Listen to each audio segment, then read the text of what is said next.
latest and greatest in technology. Today, we're going to dive into the Vibrant Star Video Call Center, a game-changing platform that's taking the world by storm. So, let's get started. First off, let's talk about the Vibrant Star Video Call Center's actionable marketplace. This feature allows you to easily connect with potential customers and clients, making it a powerful tool for your business. With just a few clicks, you can create a professional profile, share your products or services, and start building your brand. Now, let's move on to the advanced features of this platform. The Vibrant Star Video Call Center is designed to make your life easier, and it does just that. With its intuitive interface and user-friendly design, you can manage your calls, messages, and appointments with ease. Plus, the platform is equipped with advanced analytics, so you can track your progress and make data-driven decisions to grow your business. But wait!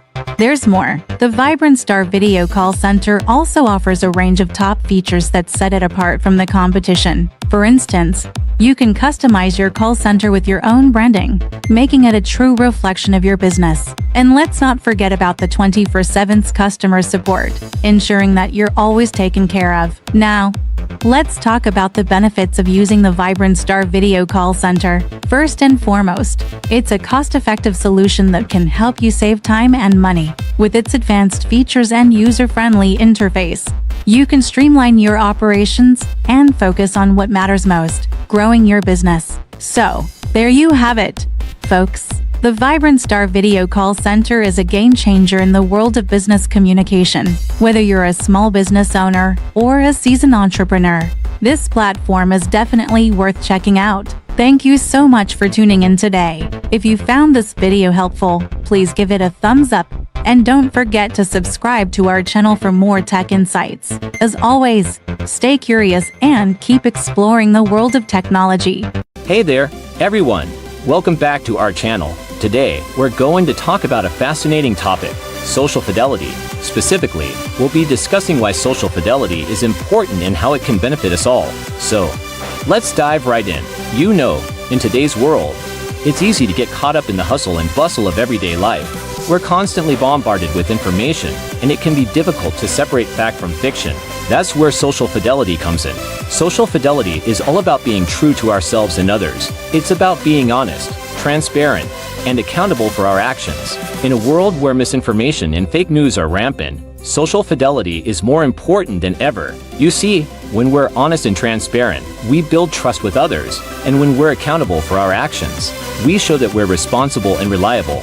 These are qualities that are essential in today's society. But social fidelity isn't just about being honest and accountable. It's also about taking ownership of our actions. When we do this, we're more likely to make better decisions and take responsibility for our lives. Now, let's talk about the benefits of social fidelity. When we're honest and transparent, we build stronger relationships with others.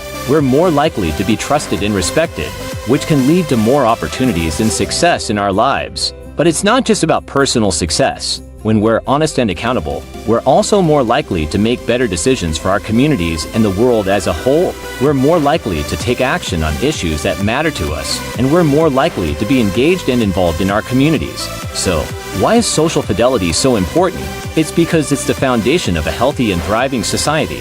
When we're honest and accountable, we're more likely to build strong relationships, make better decisions, and take action on issues that matter to us. In conclusion, social fidelity is a concept that we should all strive for. It's about being true to ourselves and others, taking ownership of our actions, and building strong relationships in communities. So, let's all work together to promote social fidelity and make the world a better place. Thank you so much for tuning in today. If you enjoyed this video and found it helpful, please give it a thumbs up.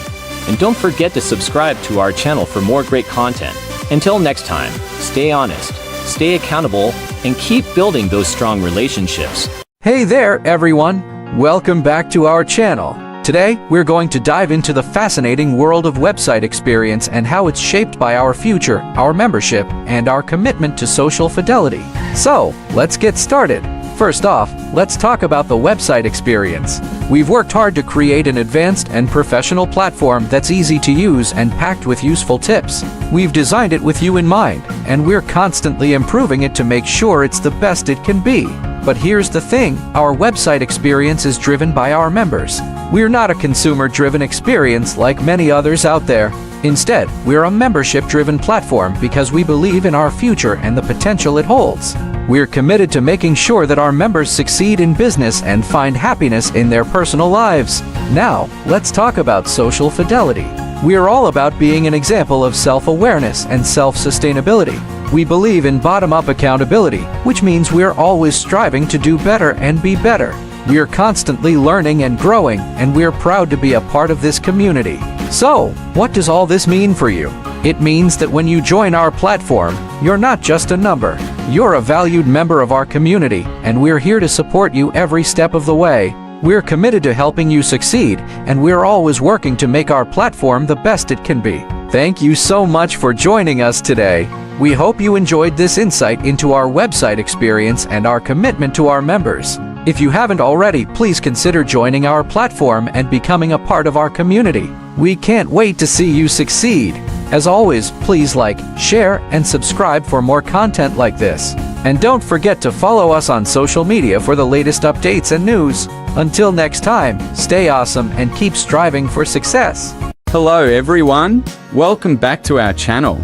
Today, we're going to talk about the vibrant Starship on Boarding Terminal Gate 100, a state-of-the-art facility that provides a seamless and luxurious experience for all its passengers. Now, let's dive right in and explore this amazing onboarding terminal. Gate 100 is the main entrance to the vibrant Starliner, a prestigious and innovative spacecraft that caters to the needs of its high-class passengers. Upon entering Gate 100, you'll be greeted by a sleek and modern design with plenty of natural light and a spacious layout. The terminal is equipped with the latest technology, ensuring a smooth and efficient check-in process. One of the standout features of Gate 100 is its vibrant Starliner on-boarding business first-class clients area. This exclusive section is designed for the most discerning travelers, offering a range of premium amenities and services. From the moment you step into the business first-class area, you'll be treated to a world of luxury and comfort. The lounge features plush seating, a variety of refreshments, and a dedicated concierge service to cater to your every need. But that's not all. Gate 100 also houses the vibrant Starliner onboarding business first-class clients tower blog public knowledge base. This comprehensive resource center is at your service, providing all the information you need to make the most of your journey. The vibrant Starliner onboarding business first-class clients tower blog public knowledge base is a membership-driven knowledge base, meaning that you'll have access to exclusive content and updates on the latest travel trends and tips. So, what makes Gate 100 truly unique is its commitment to providing a seamless and personalized experience for all its passengers. The terminal is designed to cater to the needs of every traveler, from the casual explorer to the most discerning business traveler. In conclusion, Gate 100 is a testament to the vibrant Starliner's commitment to excellence and innovation. With its sleek design, state-of-the-art technology, and dedication to providing a top-notch experience, Gate 100 is the perfect gateway to your next adventure. Thank you for joining us today. If you enjoyed this video, please give it a thumbs up and don't forget to subscribe to our channel for more exciting travel content. Safe travels, everyone! Hey there, tech enthusiasts! Today, we're diving into the world of social fidelity and beyond 5G business class services. This innovative platform is designed to help businesses thrive in the digital age, offering unlimited data services, dedicated device management, and so much more. So, let's dive right in. First off, Social Fidelity and Beyond 5G Business Class services offer unlimited data services. This means that you can enjoy uninterrupted connectivity, allowing you to work seamlessly from anywhere, at any time. Whether you're in the office or on the go, you'll always have access to the internet, ensuring that your business operations run smoothly. But that's not all. Social Fidelity and Beyond 5G Business Class services also provide dedicated device management. This means that you'll have a dedicated team of experts who will manage your devices, ensuring that they're always up to date and running smoothly. This not only saves you time, but also ensures that your devices are optimized for maximum productivity. Additionally, Social Fidelity and Beyond 5G Business Class services offer hosting connectivity. This means that your data will be stored securely in the cloud, allowing you to access it from anywhere, This is particularly useful for businesses that need to collaborate with remote teams or access data on the go. But perhaps the most impressive feature of Social Fidelity and Beyond 5G business class services is its ease of use. With a user-friendly interface and 24/7/365 live operations, you'll have access to comprehensive support tailored to your business management needs. This means that you can focus on running your business, while the platform takes care of the technical aspects. So, if you're a business owner looking to take your operations to the next level, Social Fidelity and Beyond 5G business class services might just be the solution you've been searching for. With its unlimited data services, dedicated device management, hosting connectivity, and ease of use, this platform is designed to help businesses thrive in the digital age. Thank you for tuning into today's video. If you found this information helpful, please give it a thumbs up. And don't forget to follow and subscribe for more tech updates. Until next time, stay connected and keep your business thriving.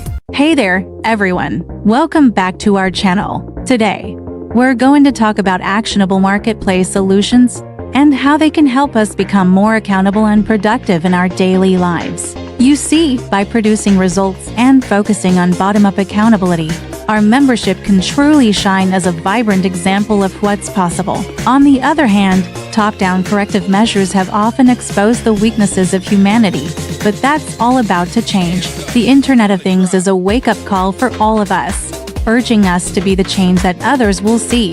This change will drive the greatest production of humanity, and the world is more than ready for it. So, let's work smarter and embrace this change together. Thank you so much for tuning in. And if you enjoyed this video, please don't forget to hit that like button, subscribe to our channel, and share it with your friends. Until next time, stay productive and accountable. Hey there, folks. Welcome back to our channel. Today, we're going to dive into a fascinating topic: the evolution of humanity beyond the 5G and how our actionable marketing values are becoming more human. You see, in the past, we've been focused on 5 key aspects of human development: gathering, gathering, gathering, gathering, and gathering. But now, we're moving beyond those 5Gs and embracing a new approach. Our marketing values are shifting towards a more human-centric approach.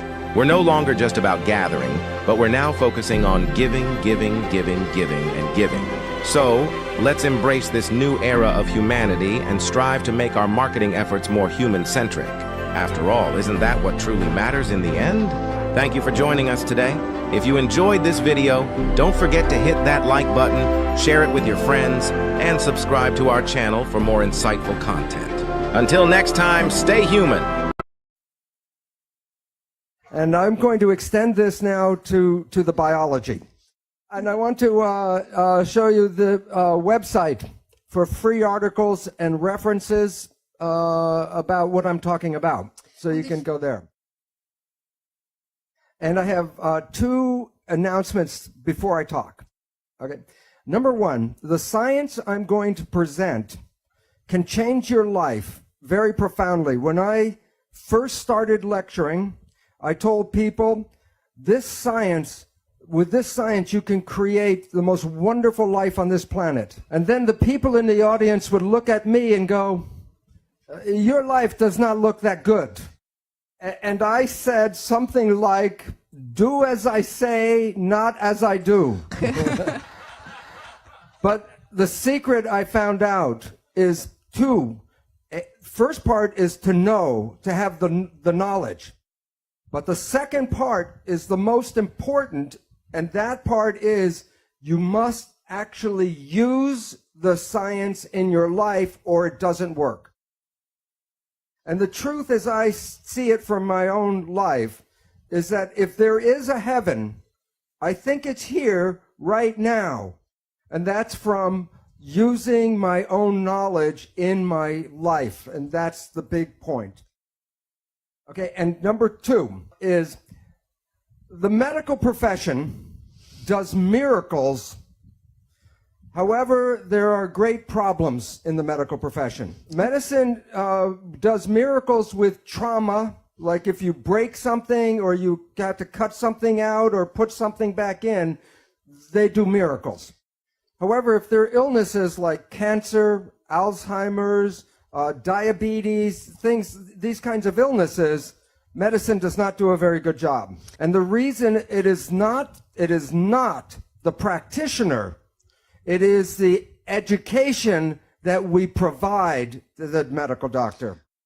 I was a professor in medicine. I taught medicine for 20 years, and we do not provide a proper and complete education. And the main reason, the pharmaceutical industry does not want us to teach how you can heal yourself. So if I say something bad about medicine, it's not the medical doctor. Okay. I am a cellular biologist, and I want to tell you about a misperception you may have. When you look in a mirror and see yourself and you see like one person looking back, that is not true. You are made out of 50 trillion cells, and the cells are the living entities. So you are a community, not a single person. But your mind is the government for the 50 trillion cells. And if you have a good government, you have health. If you have like a United States government, then you are sick. Dann schaut's schlecht aus. So the part that is the powerful part is in the mind. The cells, I will talk about cells for this reason. Because every function that you see in the human body is already present in every cell. Every cell has a respiratory, a digestive, an excretory system, a nervous system, and even an immune system in every single cell. So it's easier to understand how one cell works than to try to understand how 50 trillion cells work. There are two, in philosophy, there are two beliefs about how life works, and they're very different opposing beliefs. These beliefs come from the time of the ancient Greeks before Christ. And the first belief is from a man called Democritus. He is the man that gave us the word atom. And this is what he said about how life works. That what you see physically is all there is. There's nothing in the empty space. If you want to understand life, then you have to understand atoms. And that means uncuttable. The smallest thing is an atom. And there's atoms, and then there's empty space. So atoms are in space. And then motion is when atoms hit each other and bounce like a billiard ball. So life is atoms colliding with each other. A completely different point of view is provided by Socrates. He has a dualistic vision. One is there's an invisible energy which he calls a form or a soul that gives shape to matter. That this energy was here before life and will be here forever. The energy is separate from matter. That the energy is perfect and ideal, and it is unchanging. Then he talks about the material world, the physical world, and he says that the physical world is imperfect or a corrupt shadow of the ideal. So, for example, you can imagine the concept of a perfect circle, but you can't, with a pencil, you can't make a perfect circle. So that the invisible world is perfect and the physical world is not. And this is the foundation of like the church that says that this world is not where we want to be. We want to be in the perfect world. So there are two beliefs of how cells are controlled. One is the control comes from the outside in, and the other is that the control is from the inside and goes out. The belief of the outside control is from Socrates, that a form or a soul comes in and gives life. And the followers of Socrates are spiritualists. In contrast, the followers of Democritus talk about atoms and mechanism. And in today's world, religion is the follower of Socrates, and science follows Democritus. Okay. The belief in Democritus is based on the work of Isaac Newton. Newton was studying what they believed the space and the stars were like a giant machine, a celestial mechanism. Then he created a mathematics called calculus and put in the data, for example, of the moon going around the earth, and included mass, gravity, and acceleration. And with his equations, he could predict the accurate movement of the solar system. But he did not put God in the equation. He did not put spirit into the equation, or a soul, no energy. So he predicted the universe based only on studying matter. And in conclusion, he said the universe is a machine. And if it is a machine, then the concept of Democritus was right, and that Democritus was based on materialism. So science, including medicine, does not include invisible forces, energy, spirit in their understanding. And the concept of René Descartes, he talks about a body, and then he said, cogito ergo sum, and he came up with the mind. But after Newton, then we separate the mind from the body, and this is a vital force. And in Newtonian physics, which is based on matter only, you eliminate the vital force in the mind. And then medicine only has the body left to study, the physical body. So in the universe, if the universe is a machine, then you can take it apart and study it, and then you will know how the universe works by looking at the pieces. So they look at the human body, and the human body is a machine. So in medicine, they take apart the body, look at the molecules, and then try to determine your health by just looking at the physical molecule. So the mission of modern science is to obtain knowledge that can be used to dominate and control nature, which is a machine. So the important understanding is, where is the control in the human machine? And from Charles Darwin, he said that the control is passed from parent to child because the traits of the parents are expressed in the child. And since they were only looking for physical things, chemicals, they took apart the sperm and the eggs to find which chemicals control life. And 100 years after Charles Darwin, James Watson and Francis Crick told us the story of DNA. The DNA is a double helix, and the pattern for the human body's materials are in just one single helix. So each strand has a pattern. The pattern is in what they call bases, and the bases, the letters of the bases are A, T, C, and G, the genetic code. And the sequence of the bases determine the structure of protein. And there are over 150,000 different proteins to make a human body. The proteins provide for the physical structure, and the proteins also provide for your functions. Based on his belief, Francis Crick created what is called the central dogma.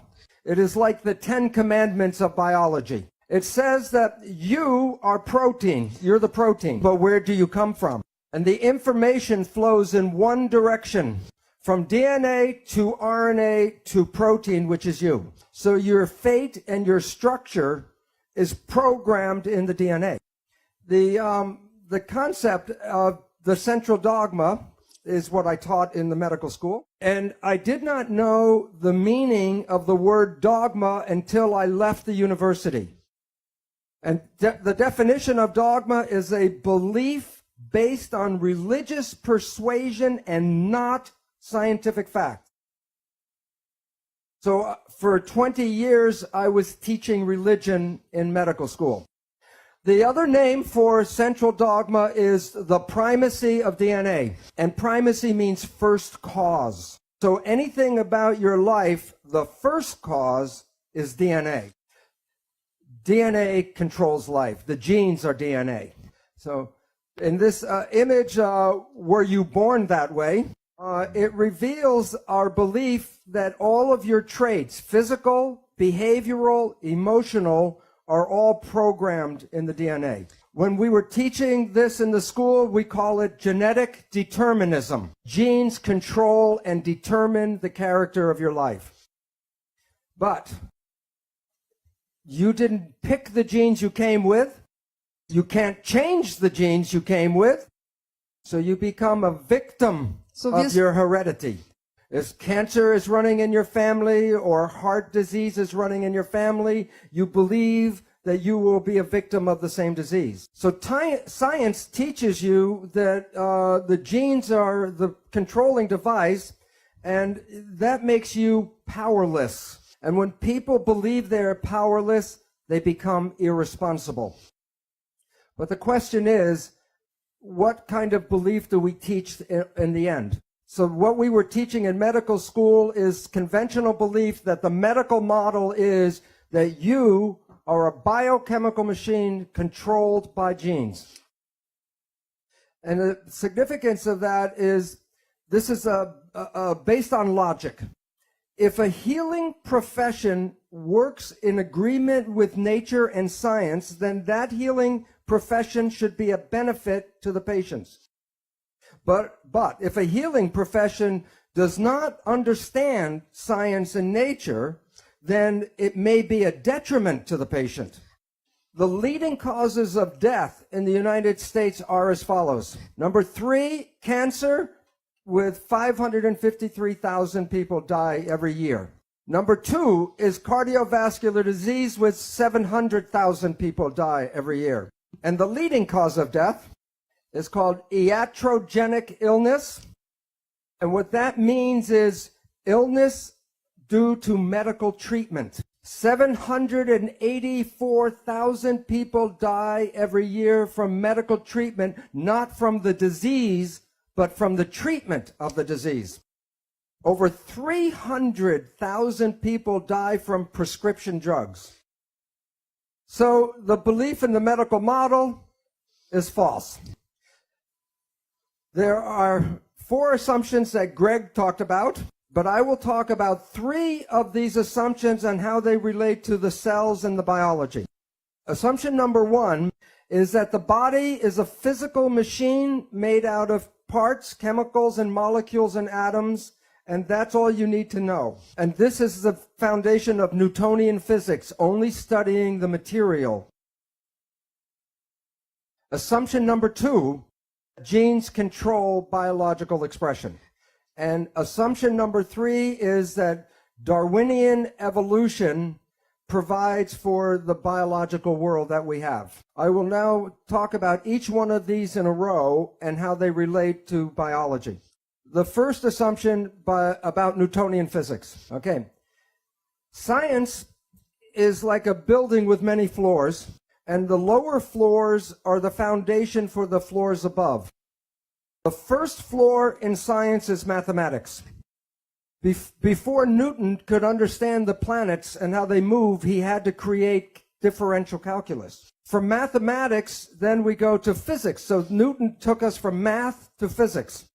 The study of matter leads to the study of chemistry. There are different kinds of chemistry till you get to biological chemistry, biochemistry, which then leads to biology.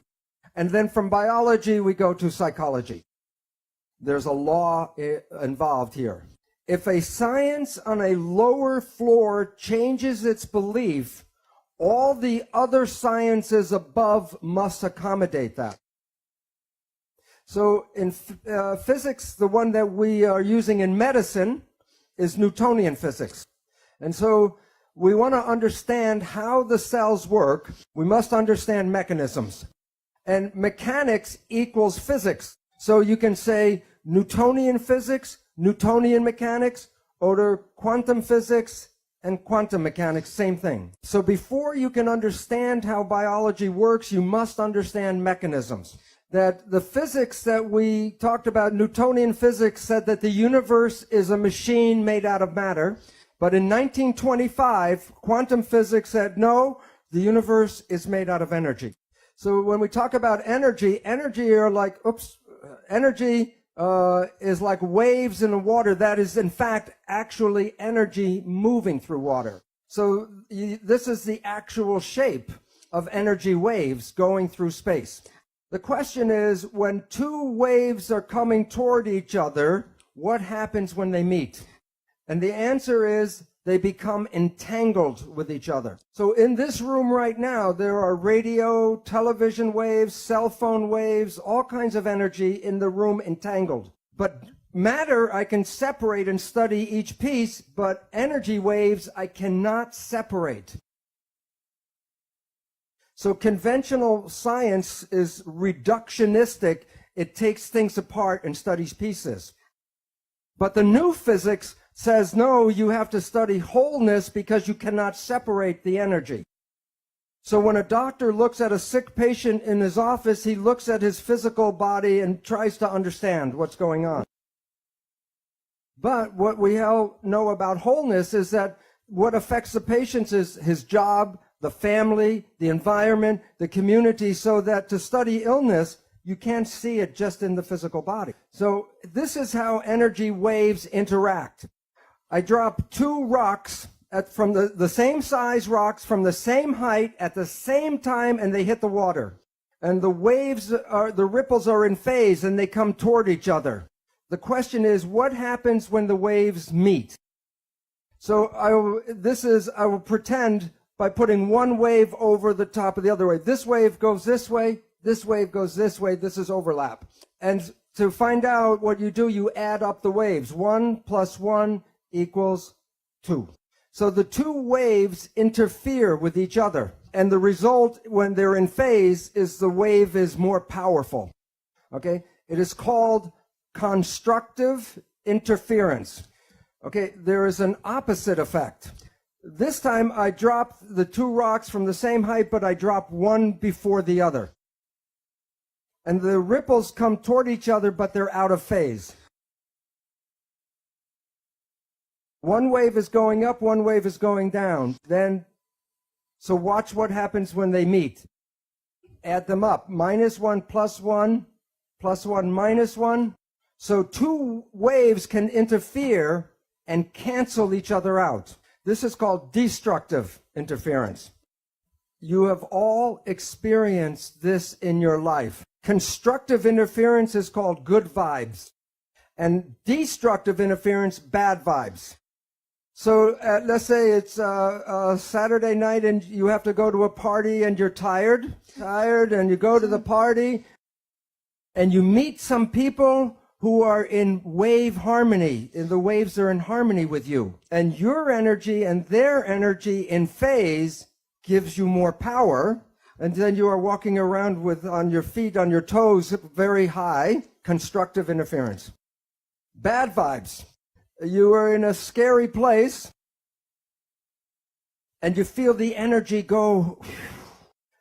What is going on is there's energy in the field that conflicts with you, and it cancels your energy. Bad vibes.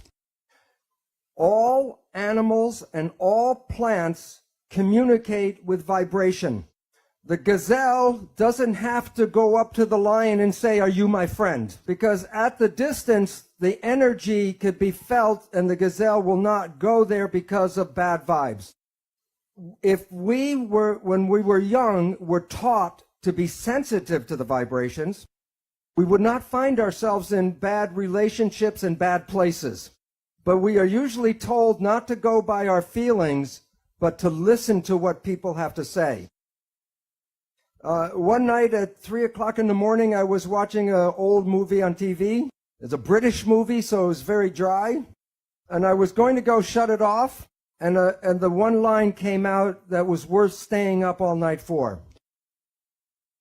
Language was designed to hide feelings. So the point is, all organisms communicate by by vibrations and know if they're in a good place or a bad place by reading the vibrations.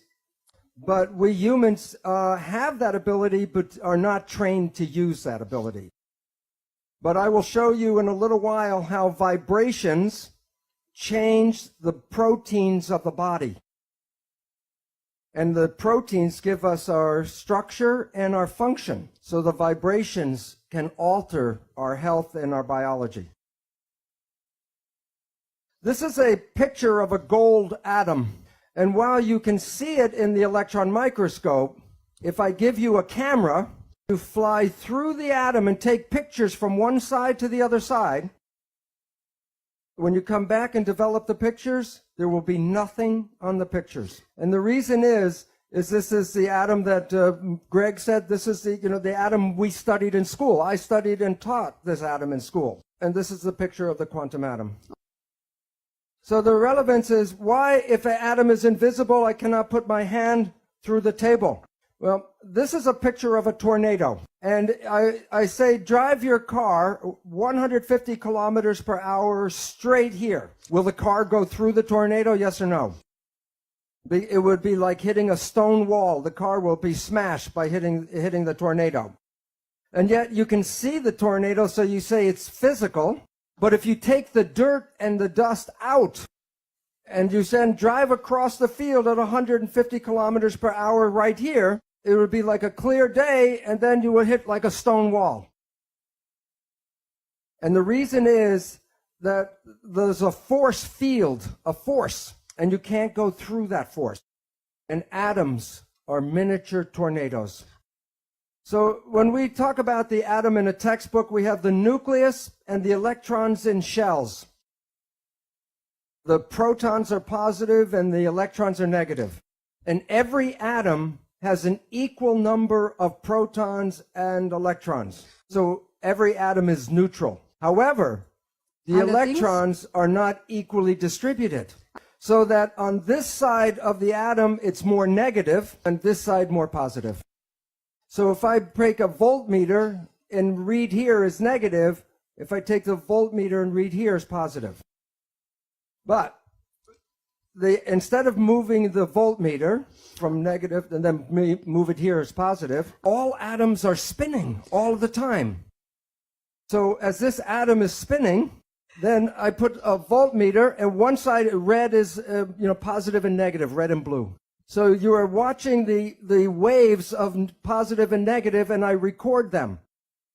And then when you look at the character of the atom, you see the character is a wave. So atoms are, in physics, in today's physics, they study the electrical activity of atoms. When you and I went to school, we studied the physical character of the atom, the mass and the weight. And today, physics studies the vibration, not the physical. So that all atoms create waves. So that the picture of the atom is like the waves with the atom in the center. So when we want to study atoms, when you use Newtonian physics, you study two particles hitting each other like billiard balls. But in quantum physics, we don't study the particles, because in quantum physics, we study the waves. And we study how the waves interact, interference. So there's constructive and destructive interference between atoms. All of the waves together is called the field. So you're made out of atoms, but you also are the field. So you are connected to everything because you can't separate waves. This is a new technology showing you pictures of atoms and electrons. And a scientist can manipulate and make a corral out of the atoms. And trapped in this corral are two electrons. And you can see the waves in the electron microscope picture from the atoms. These are the waves. And then you can see where the waves of one atom and the waves of the other atom interact in interference. So the new physics says, don't look for particles, talk about the field and the waves. This is from Scientific American, but it's not the title I'm interested in. It's a subtitle. And the relevance is this. Are you made out of atoms and molecules, yes or no? Because if you are, then you are giving off light and energy, and you are absorbing light and energy. So while you see yourself as a physical entity, in the new physics, you are energy waves interacting with each other in the room right now. In the old days, this was the only color picture in my chemistry textbook. And it's the spectrum of emission for each element in the periodic table. There are different frequencies for each atom. What's interesting is in medicine, we don't study energy. The reason is the drug companies sell chemicals, they don't sell energy. So interesting is that every element has its own vibrational frequency. And the newest technology in medicine was designed by physicists. CAT scan, MRI, sonogram. And what's interesting is the physicists designed the machine, and what you're reading are the vibrations of the cells in the tissues, and the specific vibrations can tell you if the cells are in health or disease. But medical doctors don't understand the nature of energy. So they will use this as a map to find where a cancer is. And then use a scalpel and cut out the cancer. But remember, all atoms give off energy and all atoms absorb energy. And when two energies interfere, you can change the power from zero, from destructive, to increase the power, constructive interference. So instead of using a scalpel to cut out a cancer, you should be able to put energy into this cancer and cause the cancer to go away. And this is the physical foundation for hands-on healing for thousands of years. This is a simple experiment I did at my home for cheap. I took a piece of iron and a file and filed it and made iron dust. And I put the iron filings in a salt shaker and sprinkled them on the paper. Every time I sprinkle it, I get a random pile. So if I throw this away and do it again, I get a random pile. But the next experiment, more expensive, I buy a magnet. Now I sprinkle the filings, and what do I get? I get the magnetic field shaped by the filings. And the significance is very important. The filings without the magnetic field are random, but when I put the field in, the field shapes matter. And the significance is by Albert Einstein. I'll make a quote from Albert Einstein. The field is the sole governing agency of the particle. And so that the energy invisible fields shape matter. Can you explain the pattern of the iron filings if you do not understand the field? Yes or no? No. Can you understand the pattern of my cells in health and disease if you don't understand the field? So this is why medicine has failed, because it wants to understand the structure of health and disease, but does not include the field in its understanding.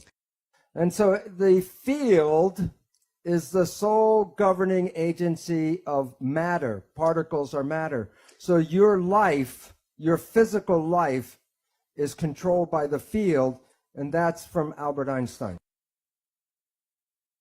So that our understanding of physics says that medicine does not understand disease because it only focuses on the particles and on matter. So Newtonian physics said study only the body. And quantum physics says no. Quantum physics says matter and energy are connected. The new physics, we bring the mind, which is energy, back to the body. And the relevance is just from what Albert Einstein said. So the mind is the field, and it gives shape to the body.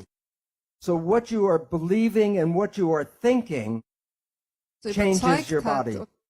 So when we see people, like if I look at the audience or you see us, we see people as physical particles and machines. But that's an illusion, because what we are interacting waves. That's why one person can affect another person just by being in the field. So we go back to science and we say, this is not correct. There's a new mathematics that's important called fractal mathematics, which explains our physical universe. A new physics, quantum physics, which explains the world in terms of energy. A new chemistry called electrochemistry, which deals with vibrations of atoms. And biology and psychology did not bring this new science in yet. By definition, biology and medicine are not scientific. When cells were first named, in 1600, Leeuwenhoek was looking at dead plant tissue. And he saw the cell walls around the cells, the cellulose walls, but the cells were dead, so they were empty spaces. So he called these spaces cells, like prison cell, but that's the wrong name. But today, the word cell means something different, and it's more appropriate, because the word cell is used for the word battery, like flashlight cell or dry cell or wet cell. Every cell in your body has a minus voltage on the inside and positive voltage on the outside. Every cell, every live cell is a battery. Every cell has about 1.4 volts, not too much. But 50 trillion cells in the body times 1.4 volts is 700 trillion volts of electricity in your body right now. And with training and meditation, you can focus this energy called chi, and you can use that energy for healing. With that much voltage, people can self-combust. Assumption number one, false. All right. Assumption number two, genes control biology. In the textbooks, they talk about the nucleus controlling the cell. And that's in today's textbooks, in grammar school through medical school. And the nucleus has the DNA, and the DNA is believed to be the control. As I said before, every function in your body is already present in every cell. So where you have an organ in your body, the cell has an organelle, which means miniature organ. So the textbooks talk about the nucleus is equal to the brain.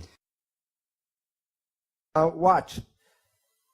If you remove the brain from an organism, the organism dies. But if you remove a nucleus from the cell lives and the behavior is unaffected. Some cells can live 2 or more months with no genes, and they carry out all of their normal functions. So enucleation is not removing the brain. So the nucleus is not the brain. But the nucleus does something. When you take out a nucleus, the cell cannot reproduce its parts or itself. So the nucleus is not the brain. The nucleus is the gonad. Since science is a male business, and since men think with this organ, they made it the brain of the cell. The nucleus does not control the cell. The nucleus is reproduction of the parts. But we went and looked for to find all of the genes that make up a human. And the Human Genome Project was going to be the last biology project. Because once we knew all of the genes, then we would be able to control anything in a human being.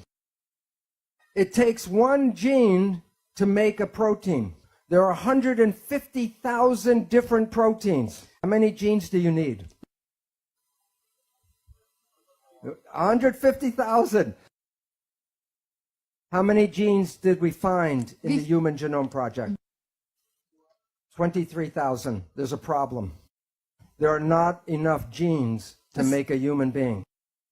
So what is wrong is our belief. We are completely wrong about our belief that genes control life.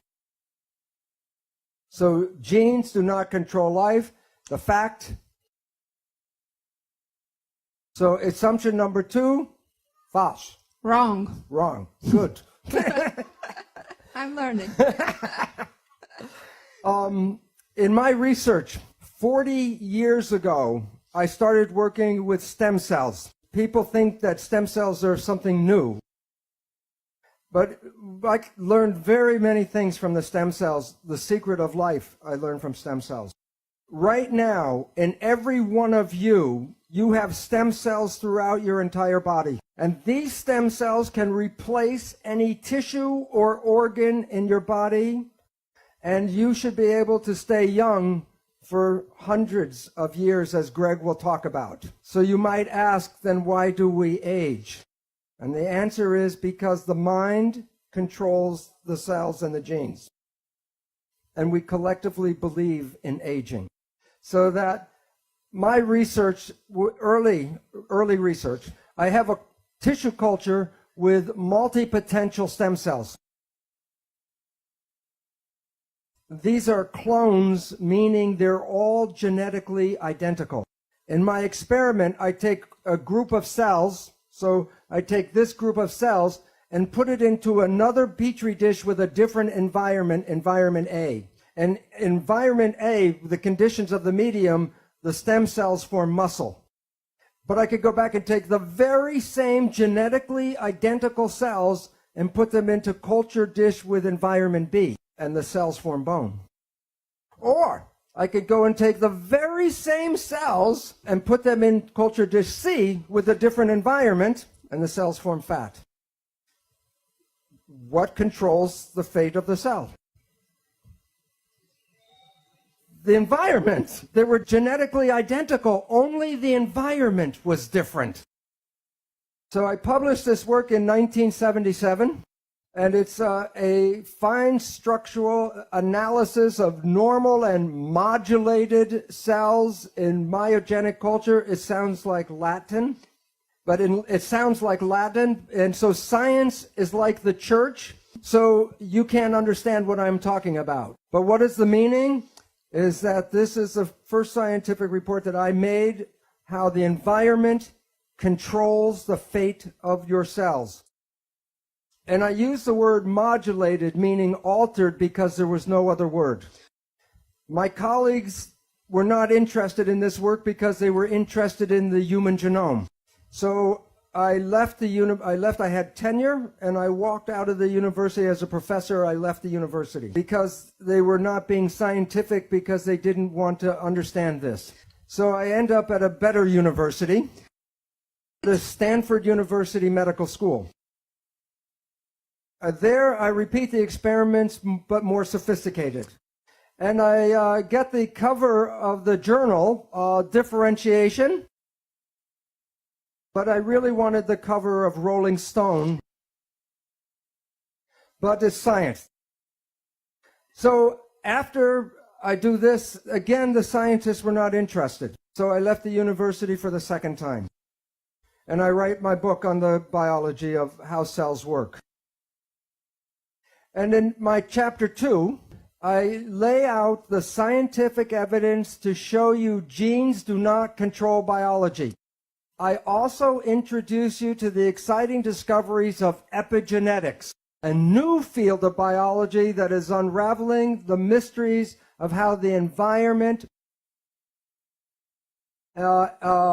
influences the behavior of cells without changing the genetic code. And I call chapter 2, It's the Environment Stupid. It's a takeoff from President Bill Clinton's campaign saying, it's the economy stupid. And 5 months after I write this, people are saying, what do I know? I'm not at a university, so what do I know? And then Nature, in one of the most prestigious journals in the world, Nature, 5 months after my book, an article called about stem cells are engaged in a constant crosstalk with their environment. Biologists are fast realizing. No, some of them not too fast. What do you think they called this article in Nature? It's the same story. Science is now saying what I've been saying for 30 years is coming around now, and that there's a new science of how cells work. After lunch, I will show you the science of actually how the cells work, and you will have more knowledge than most doctors in the world today because they still believe in the genes. Now we'll go faster. But this is going to be the fun part because this is where I'm going to explain how the biology actually works. And I will we'll get to the secret of life before we're over.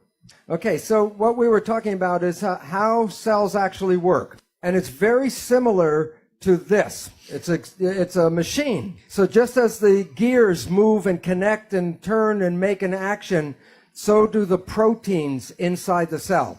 And there are proteins, I said there are 150,000 different proteins that provide both for our structure and our behavior. So 150,000 different shaped proteins. Now, again, it's like inside the cell, they're just like a clock with all the proteins engaging like gears. So this picture is going to show 3 different examples of proteins. These are molecules blown up very large. And the question is, what makes each protein a different shape?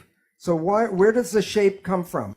And is underneath the skin, there's a backbone inside each protein, a backbone. And just like a backbone gives you your shape, or you can change your shape, so does a protein. Now, what's really interesting is that all proteins share the same characteristics, so I only have to talk about one protein, but then I'm talking about all proteins. All proteins have a backbone made out of linked units, just like the vertebrae. The backbone pieces are called amino acids. There are 20 different shaped amino acids. And what makes each protein different is the length of the chain and also the sequence of the different amino acids. The DNA, the gene, is the information of which amino acid comes after the other amino acid. But this is not the best model because all the beads have the same shape. So I'm going to use 3 different shaped pipes. A straight pipe, one with a 90-degree bend, and one with a 45-degree bend. That's just 3 out of how many? So, okay, and they're just like the beads. They plug into each other. And these are bonds. And in the real chemical name, they're called peptide bonds. So I will assemble this one protein.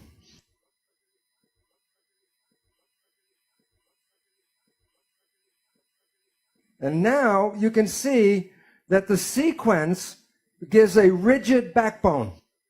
And one quick question. If I take this apart and put it back together again in a different sequence, will I get the same shape? No. So good, because that means what's the point is that every protein has a unique sequence. So how does it work? Let's go to this picture. That one, can you in your mind see them moving? Okay, now replace the gears with protein. Okay. Now in your mind, can you imagine when this protein moves, it moves this protein, and then it moves this protein. And this is a combination of a protein and a metal machine. Now take away the metal parts, protein machine. Now, there are different groups of proteins. When they move, they make different functions. And the proteins are called pathways. Okay, so there's respiratory pathway, a digestion pathway, muscle contraction pathway. Okay, so inside every cell are protein gears. When they move, they make functions. And most students in like medicine or science or complementary medicine study this protein system called the Krebs cycles. Anybody knows the Krebs cycle? And these are protein gears that when they engage, create the function of the Krebs cycle. Okay, now are you ready for the secret of life? Okay, before I tell you the secret, I want you to know the sky is not going to open up and the light come in here. It's not such a big secret. Like a backbone, you can twist and flex and change the shape. So I will show you two shapes and ask you which shape is more stable, 1 or 2. And you can't answer the question because I leave out one fact. Okay, the yellow pipe are both negatively charged. 1, or this is 2. 1, which one? This one. Yeah, because the two negative charges, they repel each other. Okay, now the secret. There's a protein, and then there's something called a signal. The signal can be a chemical, like a drug, a hormone, a growth factor. Or a signal can be a vibrational wave. But I'll use the chemical one because you can see it. Now here's what this is negative, the yellow, okay? And this is positive charge, but more positive charge than this has negative charge. Okay? This comes like this. And when it gets near the protein, it'll bind. What's the charge at this end? Yeah, and the charge here? Is this more stable or is this one more stable? What did it do? It changed shape? It moves. Movement is where life comes from. When proteins change shape, they create behavior. Now, if the signal comes off, what does the protein do? It moves back. So that you are made out of proteins, that gives you the structure, but the movement is the protein plus the signal. So if you are dead and you still have your protein body, what's missing? The signal. Okay. So in this protein gears, and each protein is like a lock, and the signal is like a key. And there's a different signal for different protein. When the signal moves and binds to the protein, behavior. When the signal is not there, no behavior. If you want the behavior to go again, what do you have to do? The signal. Under signal. Another signal, and then protein goes again. Your body will move when the signals come, will stop when the signals are not there. So these are, again, the three different proteins, and these are actual molecular studies of how the protein moves. With signal 1, with signal 2, signal 3. And this is the behavior of protein. Now, in medicine, the signals are always indicated to be physical chemical because medicine is Newtonian. So all signals must be matter. Recently, physicists are looking at protein movement. And this is a paper in the journal Nature. And these two authors, Popfristic and Goodman, were studying how proteins move, the behavior. And they wanted to predict the movement. So like Newton, when he predicted the movement of the planet, They use Newtonian physics, a Newtonian equation to predict the movement. It didn't work. And this is a review of this paper. And this chemist, physical chemist, writes, the most pressing question raised by Pahintulot and Goodman: when will chemistry textbooks begin to serve as aids rather than barriers to this enriched quantum mechanical perspective on how molecular turnstiles move? Because when they use quantum physics to study the movement, they were able to accurately predict the movement. So the most important conclusion is the subtitle of the article. What are the forces that control the twisting and folding of molecules into complex shapes?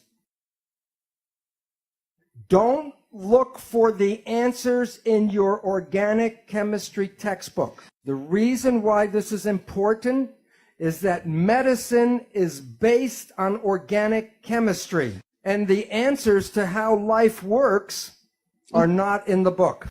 In a more recent one, this concept of materialism, matter only, false. Okay, this is a more recent paper just a few months ago, and how they control biological functions. They were studying protein movement, and what they showed was this. It acted as a quantum mechanical machine. And if they shine a light on the protein, when the waves were in phase, the protein was active. And when they shine a light and the waves are out of phase, it shut off the protein. So it says, for a quantum mechanical object, one can arrange interference of several paths to create constructive interference that selects one state and destructive interference that blocks the other. Proteins respond to good vibes and bad vibes. So this is a picture of the light pulse that they shine on the protein to make it active or to shut it off. So our belief that we use today in medicine of chemical control is incorrect because the proteins respond to the vibration. So now you have enough information to know how life works. You are made out of protein. The signal, where does the signal come from? Field. Yeah. Right. And so the field is the signal. Medicine talks about molecules, but then physics talk about energy control. So the energy in your body that controls the protein is a vital force. So the new science brings back the old story of vital forces controlling life. So when a signal binds to a protein, what happens to the protein? It moves. It makes behavior. Okay? Now, if you are healthy, your behavior is good. But if you have a dis-ease, the behavior is not right. Question: what can cause disease? There's only two things. Either the protein is bad or the signal is bad. Now look, people with bad proteins got them from birth defects, because if you were born with defective genes and the genes make the protein, then the protein is defective. But less than 5% of the population has birth defects. That means 95% of the people should have a healthy, happy existence. But if you were one of the healthy people and now you are sick, what would cause the problem? All right. There are only 3 ways to mess up the signal. 1, trauma. So if I fall off the stage and wrench my back, the signal is interfered with. Number 2, toxins. If the chemistry is not good inside the body, the signal cannot be passed through bad chemicals. Both of these interfere with the propagation of the signal. But the third one is thought, the mind. There's nothing wrong with the body. It's just sending the wrong signal at the wrong time. So if you change your thought and your mind, you can change the biology. And the mind is the primary cause of illness on our planet today. Okay, so now, I will now go and say the brain is what controls the signals. So I will now show you how the brain of the cell works, because it's the same mechanism that the human brain uses to control our own life. So where is the brain? What controls the cell? Brain. Where is the brain? They know. Yeah, they read your book. The membrane. Now you might say, I said before that you and the cell are the same. So you might say, am I saying that your skin is the brain? Yes. Yeah. Yeah. Yeah. In embryology, the sperm and the egg come together to make a zygote. And then the cell divides and makes a ball of cells called the blastula. And then the cells form three concentric layers. The outer layer is called ectoderm, the middle one is called mesoderm, and the inner one is endoderm. Each layer gives rise to specific tissues and organs. The ectoderm gives rise to two things. The outer layer, ectoderm, forms skin and the central nervous system. So like the cell, your skin is the brain. Well, I will show you now how it works. Inside the cell are the protein pathways. And the outside of the cell is the skin or the membrane. The signal comes from the environment and goes through the membrane to go to the gears. So the membrane controls if the signal comes in. Okay? The signal comes from the environment, the protein creates the behavior, and the membrane is a switch. Okay? This is like the other slide. Signal plus protein. Do they know what goes over here? Behavior. Now, I'm going to show the signal comes from the environment and hits the switch. Then the switch sends a signal into the cell to the protein to make behavior. So the switch controls the signal coming in. There are over 100,000 switches on the cell at any time, but all switches are about the same. It does two things. One, it reads the primary signal, and then the switch 2 sends a secondary signal into the protein. So there are two parts to the switch. In the skin are receptor proteins, and receptor means receiver. Okay, do you have receptors in your body? Name the big ones. Eyes. The eyes. No. Nose. Ears. Mouth. Okay, what's the point? All of your receptors are built into the skin. And these receptors read the signals from the environment.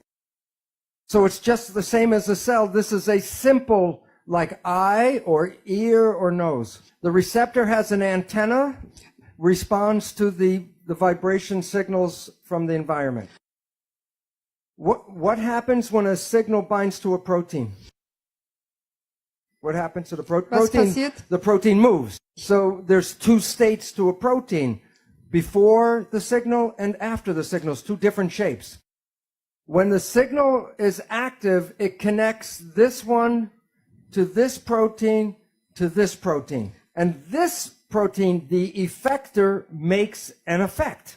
And it sends a signal into the cell to control the proteins. So the primary signal is picked up by the receptor. Then the receptor connects to the processor protein. And then the processor connects to the effector protein. And that sends a secondary signal to the protein pathway. Okay, now I will show you a video of how it works. This is the receptor with an antenna. This is the processor. Look at the shape and look at the shape. They don't connect. Signal comes, changes the shape. This hooks to this one. This one sends the signal into the cell. When the signal goes away, the shape goes back and the switch is broken. This does not fit. But now the primary signal changes the shape. And then this changes shape and sends a signal in. And this signal controls the function, a specific function inside the cell. So this is how a switch works. Okay. In the new biology, they talk about this is the cell membrane, and the signals come from the environment, binds a receptor, and then the effector sends signals in to control proteins. And at the end, you get behavior. So signal causes behavior. These pathways, there's a new field of science, and it's called signal transduction. And there are thousands of these different pathways. Okay. The name of the protein in science talk is complicated. It's called a receptor effector integral membrane protein complex. But I will show you there was a name for this switch for over 1,000 years. And I'll use the definition, and then I'll show you the word. The function of the receptor is awareness of the environment. Like eyes, ears, nose, gives you awareness of what's going on. The function of the effector is to send a physical signal into the cell. Or I'll call it a physical sensation. So the definition of the switch is awareness of the environment through a physical sensation. Now in the dictionary is the word perception. And the definition of perception, awareness of the elements of environment through physical sensation. What is the name of the switch that controls your biology? Perception. And why that's important is that it's you and how you see the world that controls the biology. So conclusion number one, perception controls behavior. And what causes behavior? Yes. Oh, Yeah, and the the signal. physical part. The protein. So the signal, the switch, controls the protein, which is the behavior. Okay. Now, we did not talk about DNA. When you need a protein in the cell and it's not there, then you need the blueprint, which is the gene. So how does it work? I get very excited because I'm going to show you how a gene works. But before I do that, I want you to know that we have been given misinformation. When people say a gene turned on and a gene turned off, it sounds like the genes make decisions. Here is the simple truth. A gene is a blueprint. So if you go to an architect office and he's working on a blueprint and you lean over his shoulder and you say, is your blueprint on or off? And he goes, that doesn't make any sense. A blueprint cannot be on or off. It's a blueprint. A gene cannot be on or off. It's a blueprint. The truth is, are you reading the blueprint or are you not reading the blueprint? And the gene does not make that decision. So this is how it works. In the nucleus of the cell are chromosomes. The chromosomes are units of heredity. And the chromosomes are made out of 50% DNA and 50% protein. What does the protein do? And the answer is, for 50 years, we did the experiments. We isolate the DNA and throw away the protein. And some people a few years ago said 50% is a lot of protein to throw away. What is it doing? And the answer to this question will change civilization. And I'll tell you why. And the answer is because when you understand how the protein works, you understand that you control the genes. The genes do not control you. A chromosome is a DNA core with a protein sleeve. Pretend my arm, my bare arm, is DNA. And I write with a magic marker a genetic code for blue eyes. And I say, can you read the gene for blue eyes? But I say, what does it look like inside the cell? Can you read the gene for blue eyes? If you want to read the gene, what do you have to do first? Take the sleeve off? What's the sleeve made out of? And what causes the protein to change shape? The signal. Okay, so this new science is called epigenetic control. Before in school we teach genetic control, which simply means control by genes. Epi means above, like epidermis. Okay, so epigenetic control says control above the genes. Now I will show a video how it works. Very simple. Okay, the chromosome is DNA core with protein sleeve. At the beginning of each gene is a protein called a regulatory protein. The signal binds to a specific protein.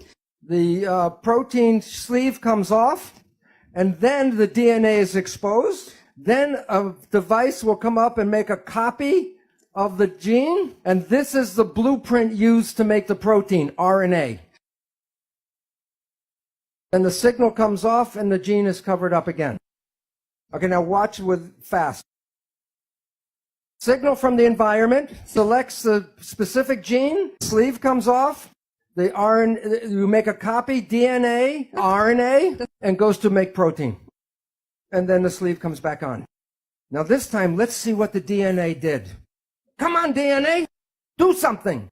Come on, do something. Do something. Nothing. The gene does no control. The gene is never on or off. The gene is read or not read. And what do you think controls the signal?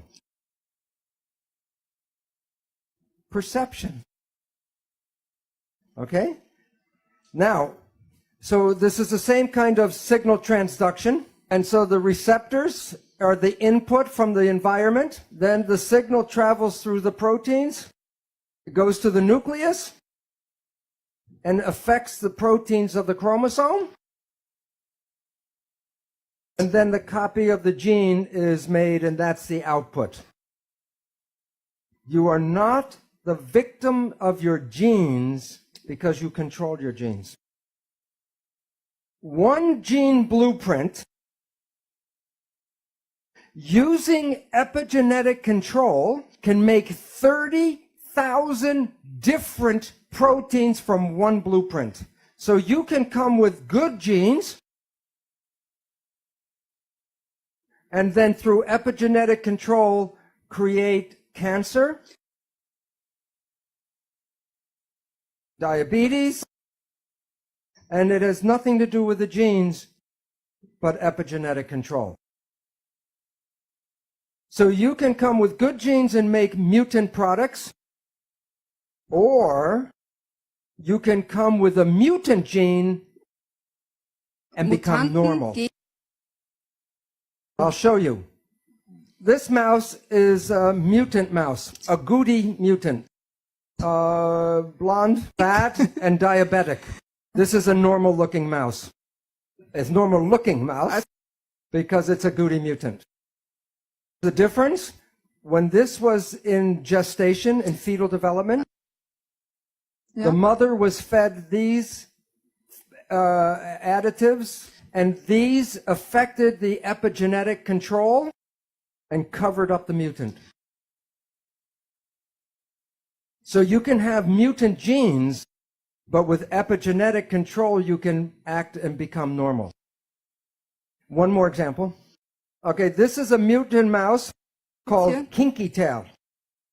This is a mutant mouse, same one, normal tail. What's important is Kinky Tail is the same mutation in humans that causes spina bifida. And this gene can be covered up with epigenetic control. So you are not the victims of your genes because you can change any of your genes anytime. The following is a quote from the scientist who did this. Both nature and, I think it's written, so both nature and nurture are important and both are intertwined, but what's bigger is epigenetics in terms of bulk. Genomics might be the tip of the iceberg, but epigenetics is the base. Medicine has some information about this, but it doesn't have very much about the bigger thing called epigenetics. When this becomes known to the public, it returns responsibility for your health to you, and you are not a victim of your genes. And recently, it is becoming more public. And the recent issue of Discover, DNA is not your identity. Yet every day, the media still tells you that genes control this and genes control that. And then people get nervous about what genes are in their family. And as Greg Braden said before, if you look for the disease, you can create the disease through epigenetics. Right now, it appears that about 95% of cancer is not because of mutant genes, but because of epigenetic control. And it can be passed from parent to child like genes. But the difference is you can change your epigenetics at any time. So the central dogma, DNA, RNA, protein, primacy of DNA, is not complete. Put in the protein for epigenetic control. But the protein is controlled by the signal, which comes from the environment. So it's not the primacy of DNA that's in the middle. It's the primacy of the environment. Number 2, perception, the switch, controls the activity of genes. If you change your perception, you change the reading of your genes. If someone tells you you're going to have a disease and you believe that, then you can create the disease. So there are 3 conclusions because I don't have enough time to talk about one, but I will list them. Okay, conclusion 1, perception, how you see life, the switch, controls behavior because that's protein. Perception controls which genes are being read and how they're being read. And the one I didn't have time for right now is the third one. Perception can rewrite the genetic code. So perception controls life.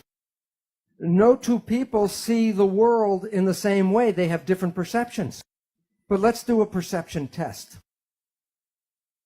Okay, this is the question. The first one is a simple question because it's important because perception controls your biology. So the perception test is a simple one. Is the surface area of A greater than, equal to, or less than the surface area of B? Which is greater?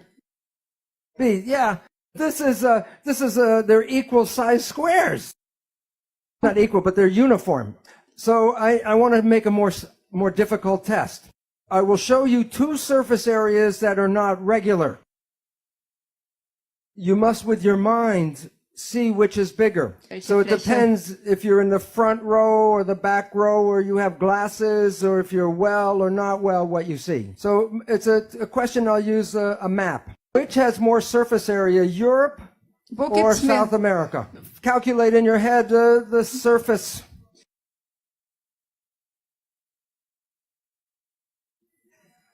The answer is The answer South is- America. South America is 2 times larger than Europe. Twice as large. You could see that, right? The map is wrong. This is the Mercator map. It Das was ist- made by Germans. Where did they put Germany? Deutschland is in the dead center. Isn't the equator the dead center? This map is wrong. You want to see the correct map? It's called the Peters projection map. Which is larger, South America or Europe? The point is that you learn perceptions. And sometimes your perceptions can be right, and sometimes your perceptions can be wrong. Since perception controls biology, and since they can be right or wrong, then it's more accurate to say that belief controls biology. What you believe creates your life on the inside and on the outside. When I come back tomorrow, I will show you where you got your beliefs from, and I will explain why it's very difficult to change your beliefs even when you talk to yourself. It doesn't work. And that is the most important thing, because when Greg said, do you believe you have powers and you can't express them, I will give you the neurological reason why it is difficult. And then I will show you how easy it can be to change a belief. Yesterday, we were closing out, and the conclusion that we dealt with was that perception controls biology, because how we see life determines our behavior, controls our genes, and can even rewrite the genetic code. But since our perceptions are sometimes right and they're sometimes wrong, then it's better to call them belief, so that it is belief that controls biology. You're not a victim of your genetics, that you are responsible for what unfolds in your life. Well, we talked about single cells yesterday. Today, I'm going to talk about a community of cells. So when you look at yourself, you're not a single entity, but you are a community of 50 trillion cells. But it's important to understand the word community. Every cell is intelligent, but when they're in a community, they give up their personal intelligence and respond to the central voice. So that the community represents a thing, one thing called an organism. And in that community, that a cell must follow what the central voice is. And if the central voice says to die, the cells will die. So the central voice is the mind. And I will be talking about the nature of the 2 parts of the mind and why we have trouble sometimes controlling our life. So what I would talk about is the role of how this mind works. First, there are signals from the environment, the internal and external environment. The brain, the function of the brain is to perceive the signals and then interpret those signals and then send the information to the cells to control the behavior and the genetics. So the function of the brain is perception, and from that creates the mind. Now, we have heard of something called the placebo effect, right? The placebo effect is when you have a very positive thought that something can heal you, even if you don't know it, but it's a sugar pill, but you believe it's the real medicine, then you can heal yourself with that. So the pill didn't heal you, it was the thought that healed you. Statistics reveal that 1/3 of all medical healings, including surgery, are the result of the placebo effect.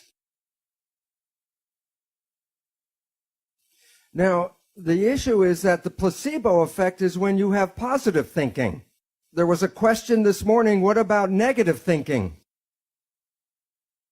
And this is what medicine does not tell you, is that there is negative thinking, and it's called the nocebo effect. And in the same power that positive thinking can heal you, negative thinking can kill you. They're both the same effect. One is more positive, one is more negative, but the effects are exactly the same on your health. One will heal you, and the other can make you sick. The point is that negative thinking can create all the effects of chemotherapy. Now think about this. If a doctor tells you you have a disease, or the doctor tells you you're going to die, and you believe the doctor because he's the professional, the belief will give you a disease and can cause you to die. So belief becomes an important part of medicine. Now, many of you have heard about the drug Prozac. Every year, billions of dollars are spent on buying Prozac. And here's a surprise, that the Prozac is no better than a sugar pill, so that it is a placebo drug. And yet the people who take it believe in the drug so much, it makes them better. So if you believe that something is good for you, it will be good. And if you believe that it's harmful for you, it will be bad. In the United States, in the South, there's a religious group called the Baptist Fundamentalists. And this one group works themselves up into a state of ecstasy, religious ecstasy. And they believe God protects them. And so they will work with snakes, poisonous snakes like rattlesnakes, and they will even get bitten by the snake and nothing happens to them. Now look at this though. Some of them will drink strychnine in toxic doses, and when they're in that state of belief, it does not affect them. So if you can drink toxic poison, then why do we worry so much about the toxins or the food and the air and all that? Because we have a belief that the toxins can kill us. And even on the cigarettes, on the package, it tells you this will kill you. But even though I know this, I will not drink strychnine. And why? Because my belief is not as strong as their belief. So if we were growing up and programmed with stronger beliefs, we would be more powerful than we are now. Belief is important about everything, including our health and our aging and the world that we live in. This is a picture of some beautiful women that dance in what is called the Palm Springs Follies. And I ask, what do you think is unusual about these women? They have arms, but they're in red gloves against the red, so it's hard to see. What is unusual? Their ages. To 75 years old. Aging is not in their belief because they have a passion to dance, and the passion keeps them young and alive and healthy. But most of us see other people grow old and expect that we must grow old like they do. And then a more important factor that Greg has talked about, belief becomes part of the field. So while you might want to believe you can stay young, the belief of everyone around you is more powerful and will get you to get old. So the question is, if we are so able to be healthy and young, why do we get sick? And one of the most important reasons is stress. I will now show you about how stress works using cells and then people. So I put cells in a petri dish, and I split the group into two sets. In one set, I put nutrients in front of the cells. The other, I put toxins in front of the cell. I put them back in the incubator, and I come back later and take them out. Where do you think the cells are in each experiment? When you come back, when nutrients are in the dish, the cells move toward the signals as positive growth signals. But when toxins are in the dish, the cells move away from the threatening negative signals. So when the cells see something that gives growth, they move to the signal with their arms open to take it in. But if the cells see toxins, then what they do is they move away from the signal and close themselves down. Cells cannot be open and closed at the same time. Cells cannot move forwards and backwards at the same time. The conclusion, cells can be in growth or they can be in protection, but they can't be in both at the same time. Frage. Does Bruce believe that the expectations of the scientists affect the movements of the cells towards the toxins or nutrients? Yes. But if you do the experiments without expectation, then the results are independent of you as a scientist. It's a very good question. I'll tell you why. When research on drugs is carried out by the drug company, it will be 4 or 5 times more in their favor than when the same research is carried out by independent people. So it's thought the scientist is very important in the process. So cells cannot move in both directions at the same time. They cannot be in growth and protection. So in summary, cells move to positive signals when they're in growth. They're attracted to positive signals. And cells will move away from negative signals. They'll be repulsed, but they're in protection. But there are signals that are neither positive or negative. I call them elevator music. When you get in the elevator, you don't dance, but you don't get sick. But the same thing happens in humans. The mind will perceive the environment. And if it sees what it believes to be threatening, it will send a signal to the cells telling them that the environment is not supporting. And the system is called the hypothalamic pituitary adrenal axis. The hypothalamus is the part of the brain that interprets the perception. When the hypothalamus sees stress, it wants to tell the whole body something is going on. So it sends a signal to the pituitary gland, which is called the master gland. And that gland sends signals to 50 trillion cells. But if it's a threat, it will send the signals to the adrenal glands. And the common understanding of the adrenal glands is fight or flight. Then the adrenal glands release stress hormones to the body.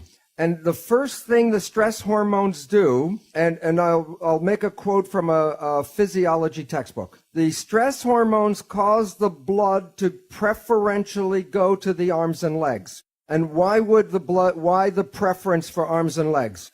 Right, that's so you can run or fight. But you missed something when I say it that way.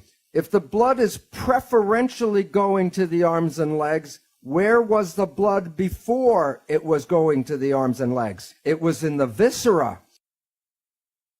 And what's the function of the viscera? Growth, health, maintenance. Okay, so then logic. If the blood leaves the viscera, what happens to your ability to grow and maintain yourself? Well, it goes down. And the reason is when you're in protection, you shut off growth. So like the single cell, the whole body is in growth or protection, but not both at the same time. Now, some people think of growth from a baby to an adult, but everybody needs to grow every day. Even if you're 100 years old, you need to grow every day. And the reason is that your cells are dying every day. Billions and billions of cells, like the lining of the gut, has to be replaced every 3 days. That's why chemotherapy is very toxic. Because chemotherapy kills dividing cells, whether they're cancer cells or normal cells. That's why people that are on chemotherapy have trouble with digestion. And their hair falls out and doesn't come back, and the skin doesn't grow well. So if your days are filled with stress, then you are putting lots of hormones in your body to direct you for fight or flight. And that is why you start to get sick when you're under stress, because you are not replacing the cells at the normal rate. Okay, now there's another important effect about stress. When the hormones go from the hypothalamus to the pituitary and then to the adrenal gland, it releases the stress hormones. As I said, the stress hormones cause the blood to go from the gut to the periphery because the hormones squeeze the blood vessels in the gut closed. And the function of the stress hormones is to take the energy of the body and get it all to run and fight.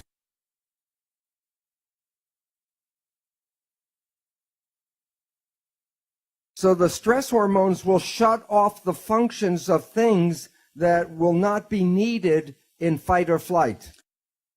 One of the most important uses of energy in the body is the immune system. And now think of this, the logic. Let's say you have a bacterial infection and you have diarrhea, and a lion is chasing you. How much energy should you put in to fight the infection, and how much energy should you put in to run away from the lion? Forget the immune system, because if the lion eats you, then the bacteria are his problem. So the issue is this. Stress hormones shut off the immune system. And the significance is, it's important, is that every one of you right now is infected with almost all of the disease germs that humans have. Right now, if I take a blood sample, I will show you you all have viruses and bacteria and parasites. And you might say, well, if I'm infected, then why am I not sick? Because if your immune system is working properly, it will suppress these parasites and germs. But the moment you start to shut off the immune system, then these organisms begin to start growing again. So the idea that you catch a disease is not really true. You already have the disease. And the medical people call these germs and parasites opportunistic organisms. So if you are under stress and you shut off the immune system, then you give these organisms the opportunity to then make the disease. And yet, when we get some of these diseases, we go to the medical doctor and they give us drugs to kill the germs and the bacteria. Well, this is very helpful if the disease is going very quickly. That was not the problem in the first place. The problem was stress that shut off the immune system. So to get healing is, okay, treat the disease, but also treat the stress. Okay, so now we have two problems with stress. It shuts off growth and it shuts off the immune system. There's a third problem which I call it's adding more stress. It's adding more stress. A third problem. When you are in fight or flight, do you think you use conscious reasoning or reflex behavior? You use reflex behavior. So very important. Listen. The stress hormones, I said before, squeeze the blood vessels in the gut, causing the blood to go to the periphery. But when the stress hormones come into the body, they also go to the brain, and they squeeze the blood vessels in the front of the brain where consciousness is, to push more blood to the back for reflex behavior. That means when you're under stress, you are less intelligent. And for my example, I give you the people of the United States. And the reason is the government knows this.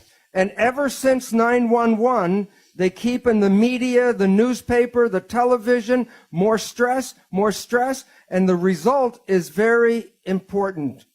And the importance is this. Since 9/11, every year, the pharmaceutical companies have made 20% more profit every year.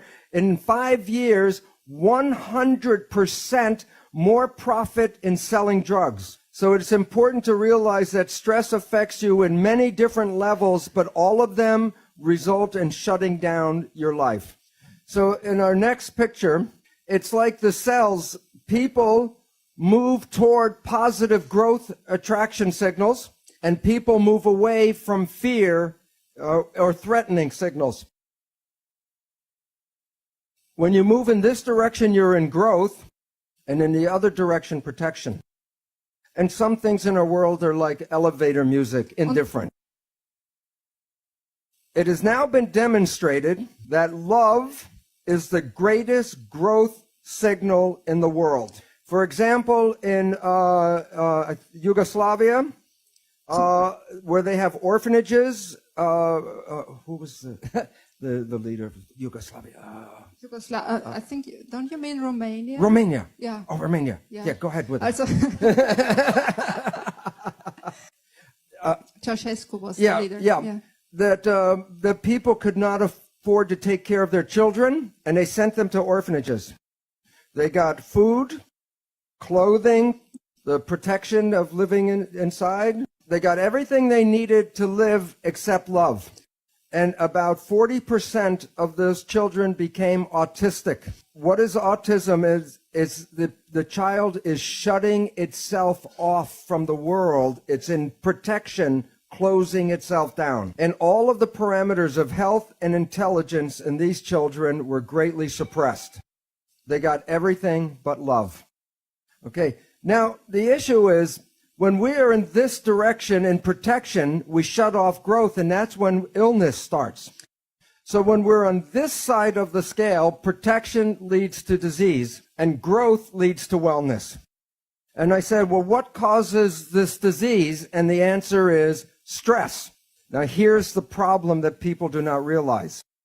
If I just remove the stress from my life, where am I on the scale? It's 0.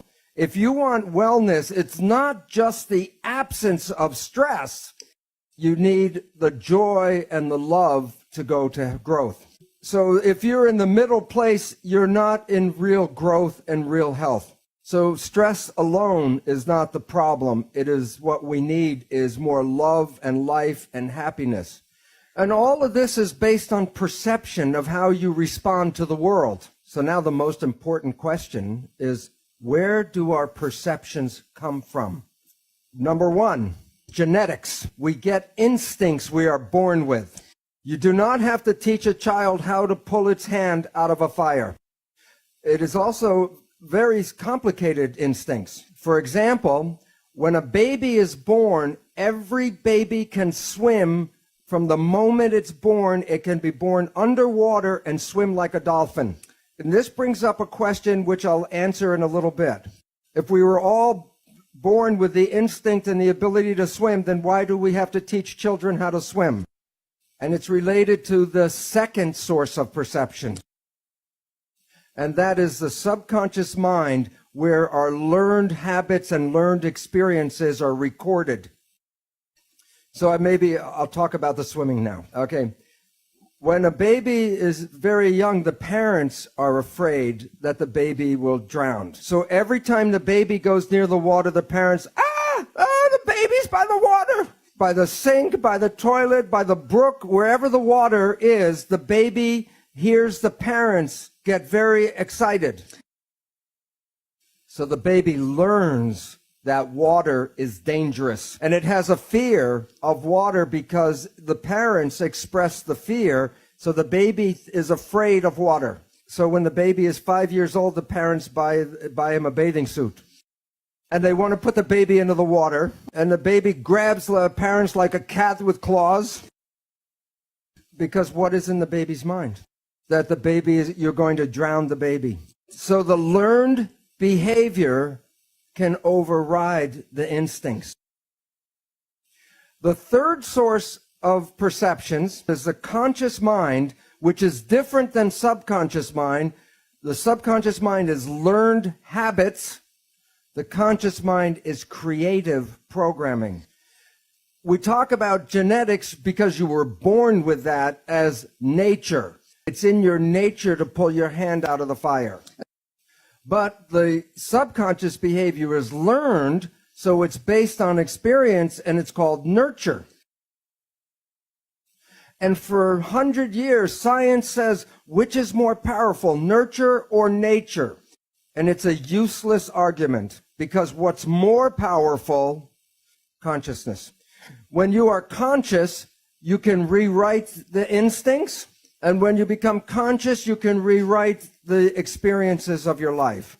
So that it is important to recognize that what we are not using enough of in our world today is consciousness. And I will describe in a little while how most of our lives, at 95% or more of our life, is controlled by the habits of the subconscious mind. Now the question is, in development, what environment shapes fetal development?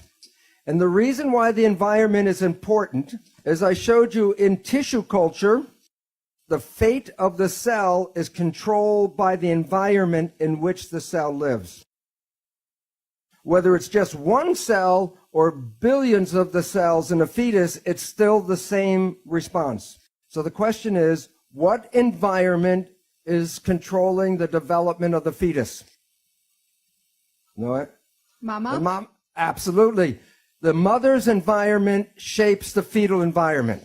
When a woman is having a baby and she visits an obstetrician, the obstetrician asks mainly 3 questions. Are you eating well? Are you taking vitamins and minerals? Are you getting exercise? Why so few questions? And the answer is this. Medicine believes the fetus is controlled by the genes, genetic determination. And so therefore, the development of the baby has nothing to do with the mother. And so therefore, the mother's only role is to feed the baby. But as we talked about, the new science called epigenetics says that the environment controls the genes. Now think about this. This is an issue. Is there more in the mother's blood than just nutrition? Yes, emotions, the chemistry of emotions, the stress hormones, and all the other factors that control the mother's body also go into the placenta and affect the fetus. If the mother is happy, the chemistry of happiness makes the baby happy. If the mother is stressed or angry, the baby is stressed and angry. It's not the baby's brain that is controlling that. It is the response to the chemistry of the mother's blood. And now we know that the baby's brain is learning. Halfway through pregnancy, the brain starts learning. So the emotional patterns and behavior of the mother are being learned by the baby before it's born. But this does not leave the father out of the picture. Because if the father irritates or upsets the mother, then that is translated to the baby. And you might say, why should nature allow the mother to influence the baby so much? And the answer is this. When the baby is born, it will live in the environment that the mother experiences. So the mother is nature's Head Start program. It prepares the baby for the world that is present when that baby is born.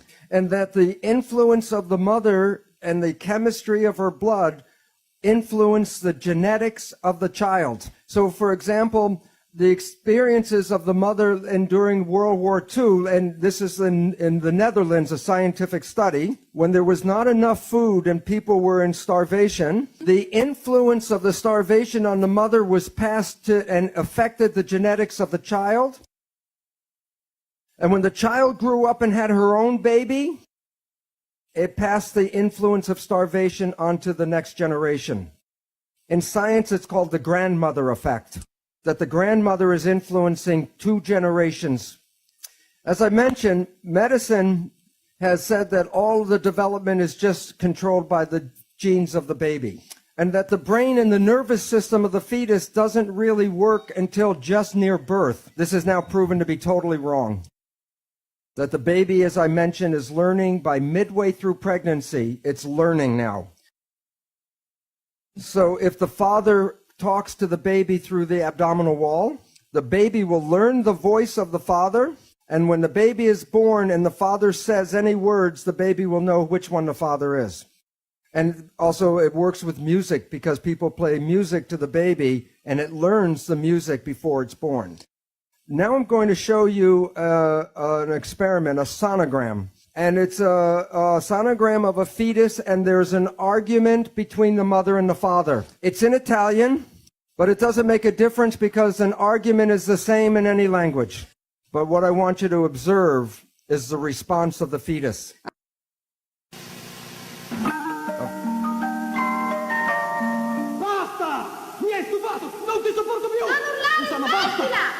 Quando un bambino nasce, Watch it ha già un again. passato. Schau dir Siete das noch voi. mal an. Non dimenticatelo, perché 9 mesi valgono una vita.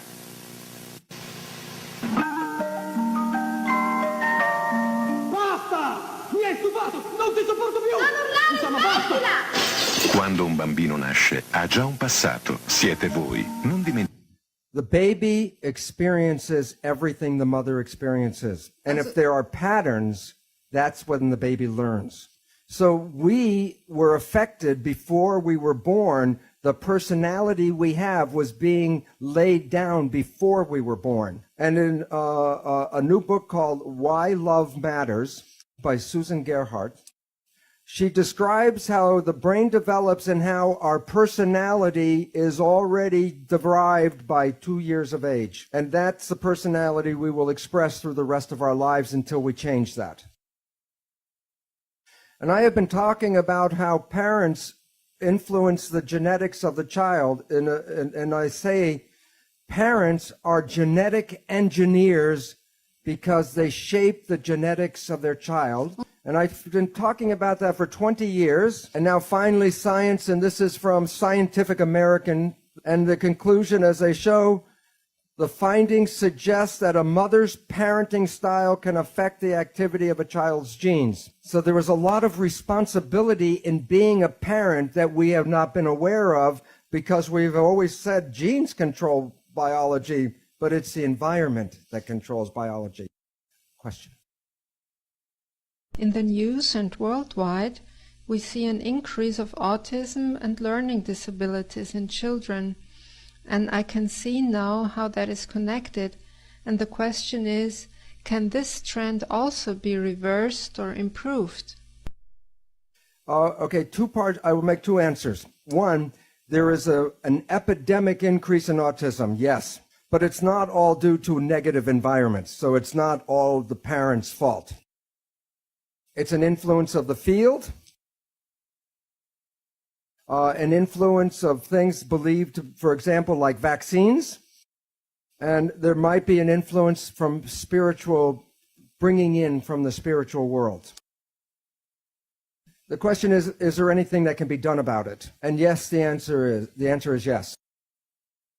One of the most important things is if you catch it early. And you may ask, well, how would you know early? And this also brings up an important topic, which I'll expand on. When a baby is born, it has got an instinct to learn the parent's face within the first few days of birth. And you'll see when a mother or a father is holding the baby will stare at the face. Within 2-3 weeks after the baby is born, the baby can distinguish on the basis of the eyes of the parents if the parents are happy or the parents are afraid or angry. And it's a very important reason why the baby does this. Because when a baby now is born, everything is new for the baby in the world. And the instinct of the baby when it comes across something new is to turn and look at the face of the parents. And if the parent looks like no, the baby will instantly learn that whatever that the baby was near was dangerous or shouldn't go near it, and it doesn't need to learn any more than that. It just looks at the face. And if the baby looks at the parent's face and sees that the father or the mother is happy when the baby is looking at something new, then the baby immediately knows that perception is that whatever that is, it is not bad. But you also might be familiar with this not just in babies, because when a child is on a playground and falls down from a swing or some toy, or the baby or the child will look for the parents. And if the parents are in shock, the baby or the child will cry. And if the child looks at the parent and the parents go, like it's okay, the child will get up and everything will be okay. So the important fact is this: a child learns about the world first by studying the face and the eyes of the parents. And what's different about an autistic child, it doesn't look in the face and the eyes of the parents. It will look at a mouth, but then the signals don't make any sense. And there is a book called Attachment Bonding by a woman called Katie Granju. And she describes how an adopted, an orphan baby was autistic and would not look at the face of the caretaker. So the caretaker would feed the baby with a bottle, but if the baby did not look at her eyes, she took the bottle out. And soon the baby learned to feed by looking into the eyes of the caretaker. And that baby was no longer, grew up not to be autistic. And this is a parenting problem because most parents do not know that this important communication is going on. So they're not paying attention when the child is looking for information in their face. And this interferes with the instinct of learning. So if parents do not pay attention like this, then frequently the child then starts looking everywhere for some information and then loses its focus and attention. And it contributes to attention deficit disorder. Sorry. It's short, yeah. Yeah, you said that influence the field, vaccines, and maybe spiritual world. So in this context, what is spiritual world for you? To start with, very quickly, I did not believe in the spiritual world. When I understood how the cells worked, I will show you this afternoon precisely what I mean by the spiritual world and how it connects to the cells. And it was interesting because I said, and you asked, one woman asked a question about the scientist influencing the experiment. Well, I had no concept of the spiritual nature. That's why I was in science, because I was a mechanist. And the results of the experiments revealed the connection of us to the environment as our identity comes from the environment. So I'll talk about it later. This is a recent review from the journal Science. And it talks about where do the patterns of disease come from. And I will blow this up. And then this is what I'll read. Environmental processes influencing the propensity to disease in adulthood operate during the periconceptual, the fetal, and infant phases of life. So issues of cardiovascular disease, cancer, obesity, diabetes are all rooted in the earliest stages of our life, around the time of conception, fetal development, and the infant phases. Okay. Thank you. This is an experiment that was done in Japan where they were teaching the mother, before she had the baby, the mother a computer program. They taught her how to turn on the computer, and then a Japanese script for a color would show up. And on the bottom of the screen was a color bar. And if she would select the right color to match the script, a coin would come out of the computer, and she could take the coin to a vending machine and buy a treat. It took many, many months to teach the mother. Then she had a little baby chimp. And the baby was so small it couldn't really walk yet. And the mother was doing the experiments. And one day she gets the coin and goes to the vending machine and leaves the baby. And the baby pulls itself up to the computer, turns it on, the script comes up, selects the color, and then grabs the coin. And the scientists were shocked. Who taught the baby? The answer is very important. It suggests that infants pick up such skills solely by observation and don't have to be actively coached by their parents. This is exactly what happens to us when we are children.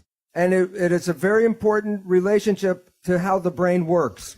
In brain research, we study the what's called the EEG, which is the vibration activity of the brain. As adults, we have very high and low ranges of activities going on all the time.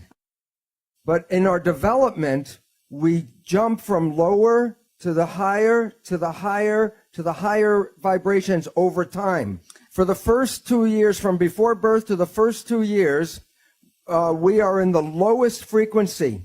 Okay, this is for an adult, delta is like sleeping or unconscious. But for a child, the child is not unconscious, but because the child can't make a response, it is like behind a window watching the world but can't respond.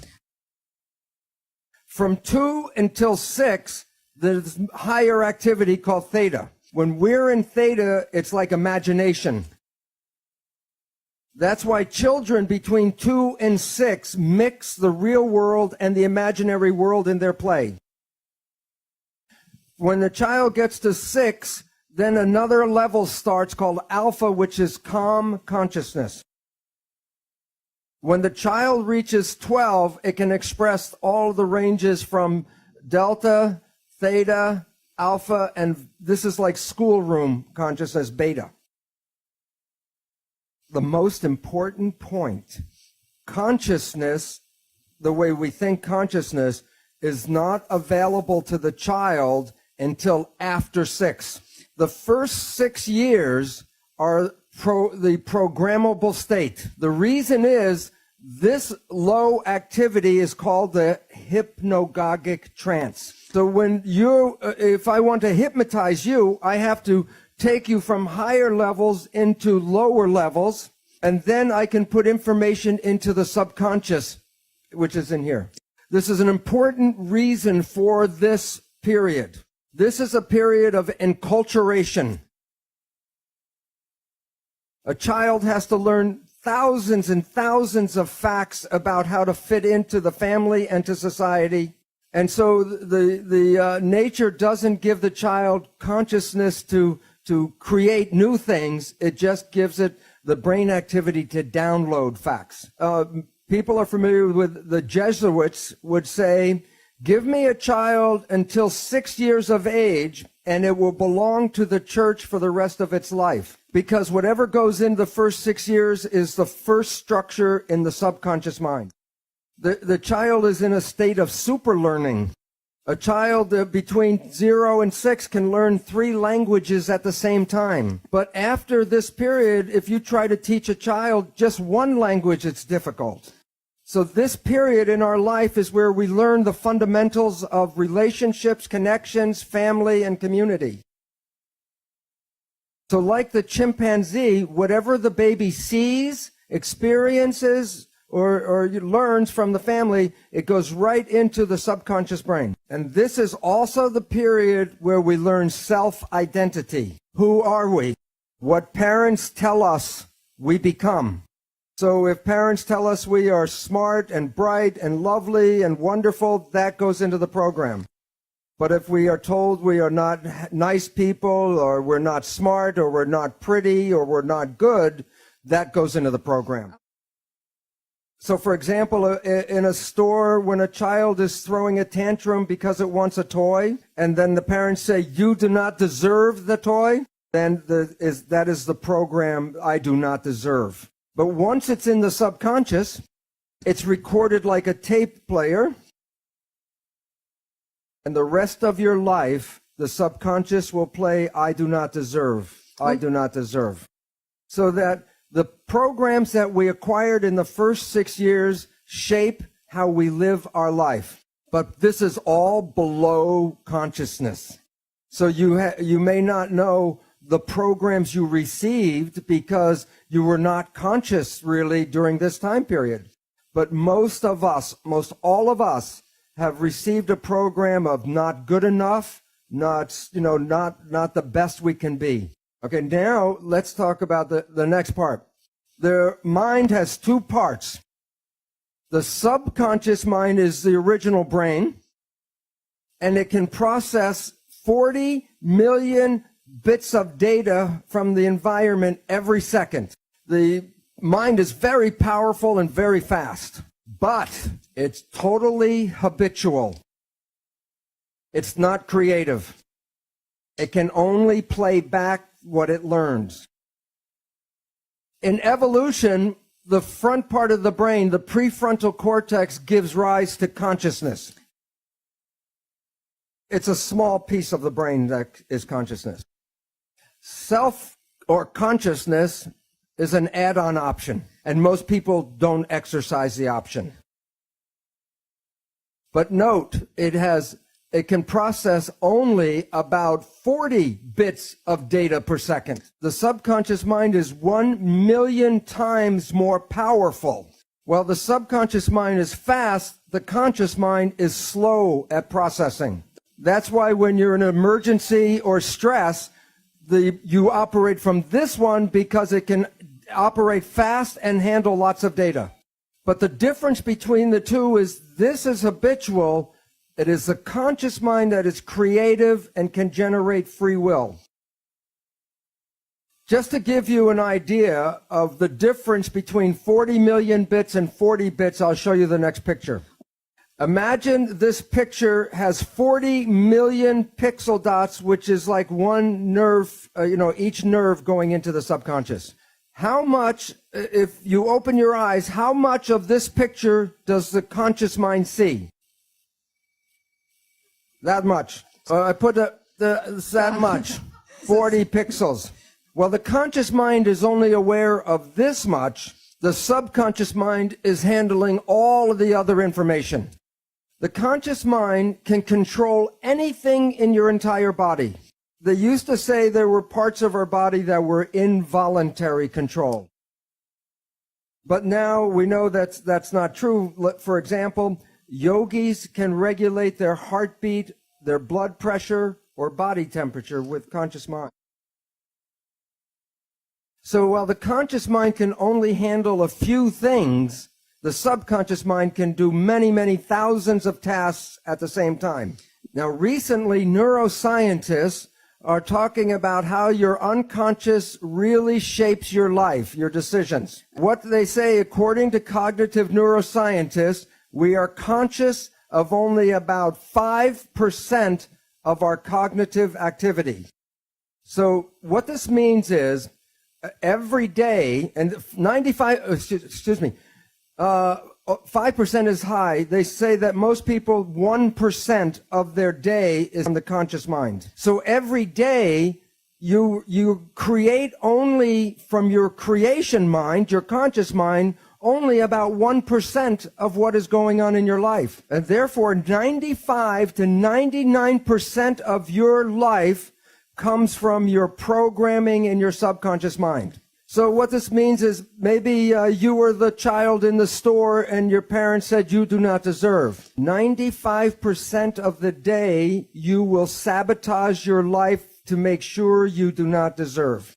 And the reason why is the subconscious job is to create reality out of the program. And so therefore, if you have negative programming, 95% of the day, you will create that negative experience in your life. Now, here's the problem.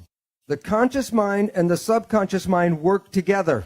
So whatever the conscious mind focuses on, it can control, but what it's not focusing on, the subconscious mind controls.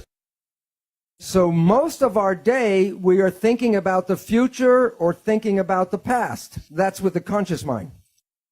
So if the conscious mind's not paying attention to right now, then everything you're doing during the day is being run by the program that you got. But the problem is, because your mind is not, the conscious mind's not paying attention, then it does not see the program being played by the subconscious mind. I'll give an example. When you first got in the car with a driver permit, you didn't know how to drive a car. So you were very conscious of everything, watching everything as you were trying to drive. But now you've driven for 10 or 15 years, and you might be like me. I can have a passenger in the car, and my conscious mind will be in a conversation, and I'm driving 10 minutes, and then I look out the window, and I realize I didn't pay attention for the last 10 minutes. Did anybody else do this besides me? the lesson. If I said, describe your driving behavior during that 10-minute period, you would say, I don't know, I didn't see it. This applies to all of our activities every day. I'll give one more example. If you know somebody and you know their parent, and you see that this person's behavior is just like their parents, and then you say to your friend, Mary, you're just like your mother, then Mary will say, what, are you crazy? Why doesn't Mary see she is like her mother? Because when she's playing that behavior, she was not paying attention. So she doesn't see that she's playing the behavior that she was programmed by through her mother.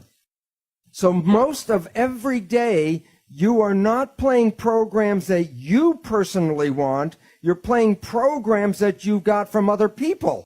But you didn't see those programs. So when your life doesn't work, you say the universe does not support me. And yet the truth was, it was your own invisible behavior that sabotaged you. So what's important is some people say, well, maybe I just do some positive thinking. Which mind does the positive thinking, conscious or subconscious? The conscious mind, which works at 5% a day with a 40-bit processor. And when you're doing your consciousness, are you paying attention to what's going on? Who's running the show? The experiential programs from the subconscious mind, and that is 95% of the day with 40 million bit processor. Does positive thinking work? Do the math. And the issue is that it's very difficult to take a small processor and overpower the large processor. And you have to use what is called willpower with the emphasis on power to override. Now here is the second catch, or the second problem. The subconscious mind is like a recorder tape player. It records an experience, and then when you push the button, it plays the experience back. I don't know if they say it here, but sometimes we say, somebody says, he pushed my buttons. Push the tape and the behavior plays. So then we take our conscious mind and we want to talk to the subconscious mind and change the program. Now think about it this way. You have a tape player and I give you a cassette with a program. And you put the tape in and you push play. And the program is going, you say, I don't like the program. Then you go up to the tape player and you say, change the program. Change the program. How much yelling at the tape player will cause the program to change? First we talk, then we yell, then we get mad, then we ask God to change the tape. The issue is the tape will not change by doing that. But there are ways to change the program if you know how to push the record button. I will talk about, just mention 3 different ways to control your life. Number 1 is Buddhist mindfulness. And what that means is, if you are conscious and pay attention, then you don't play the tape. And I bet everyone in this room has experienced a time in their life where you did this, and it was one of the most special periods of your entire life. It was the day that you met your special partner or the person you fell in love with. If you think back to the period where you really had your first big love affair, I bet you were happier and healthier than you ever were, even from the day before you met them. And I call this the honeymoon period. Why was your life and your honeymoon so beautiful? I'll give an example. The day before you meet this person, how long did it take you to get dressed? 5 minutes, you put your clothes on, you're out. How long did it take you to eat your dinner? A few minutes, and then you wipe your face with your sleeve. But now, today, you meet your special love. You're going to go on a date. How long does it take you to get dressed? An hour or more. And then you go to dinner, and I bet you remember every rule of etiquette. You use the right fork and the right spoon. The napkin, you blot, and you didn't talk with the food in your mouth. What was different that day than the day before? You watched yourself. You didn't let the automatic program play. You were consciously controlling everything because you wanted to show your special person who you really are, so you made an effort to watch yourself. So both people are being their best they ever have been. And love is everywhere. And then time goes on. And then your life comes back in. And you start to get busy. And your mind starts to think about the job or the world or whatever it is. So while you're thinking with your conscious mind, then you're behaving with which mind? The subconscious mind. Whose programs are in the subconscious mind, yours or somebody else's? So your friend comes up and asks you a loving question, and your mind is thinking of something. And then you respond like your parent to them. And they look at you like, what kind of behavior is that? Did you see the response? Yes or no? So you say, what are you talking about? And then the arguments begin. Because now you're communicating as a different person. You're not communicating with the person you believe you are in your conscious mind. So if you were the child in the store at 6 and you were told you do not deserve, and then you're on your job in a little tiny room doing a little job, and you're thinking, I'm better than this. I should be running the company. And while they're thinking that, they're doing a job. Who's running the job? The subconscious. And what is the subconscious program? You do not deserve, so you make mistakes. How many of you were told you were average students? And then you take an exam, and when you get the test back, you look at a question and said, I knew the answer to that. Why did I mark it wrong? Because the subconscious job is to create the reality of the program. So your life does not reflect what you want. It reflects the program you were given. So one way out is consciousness. Just be conscious, and then you don't play the tape.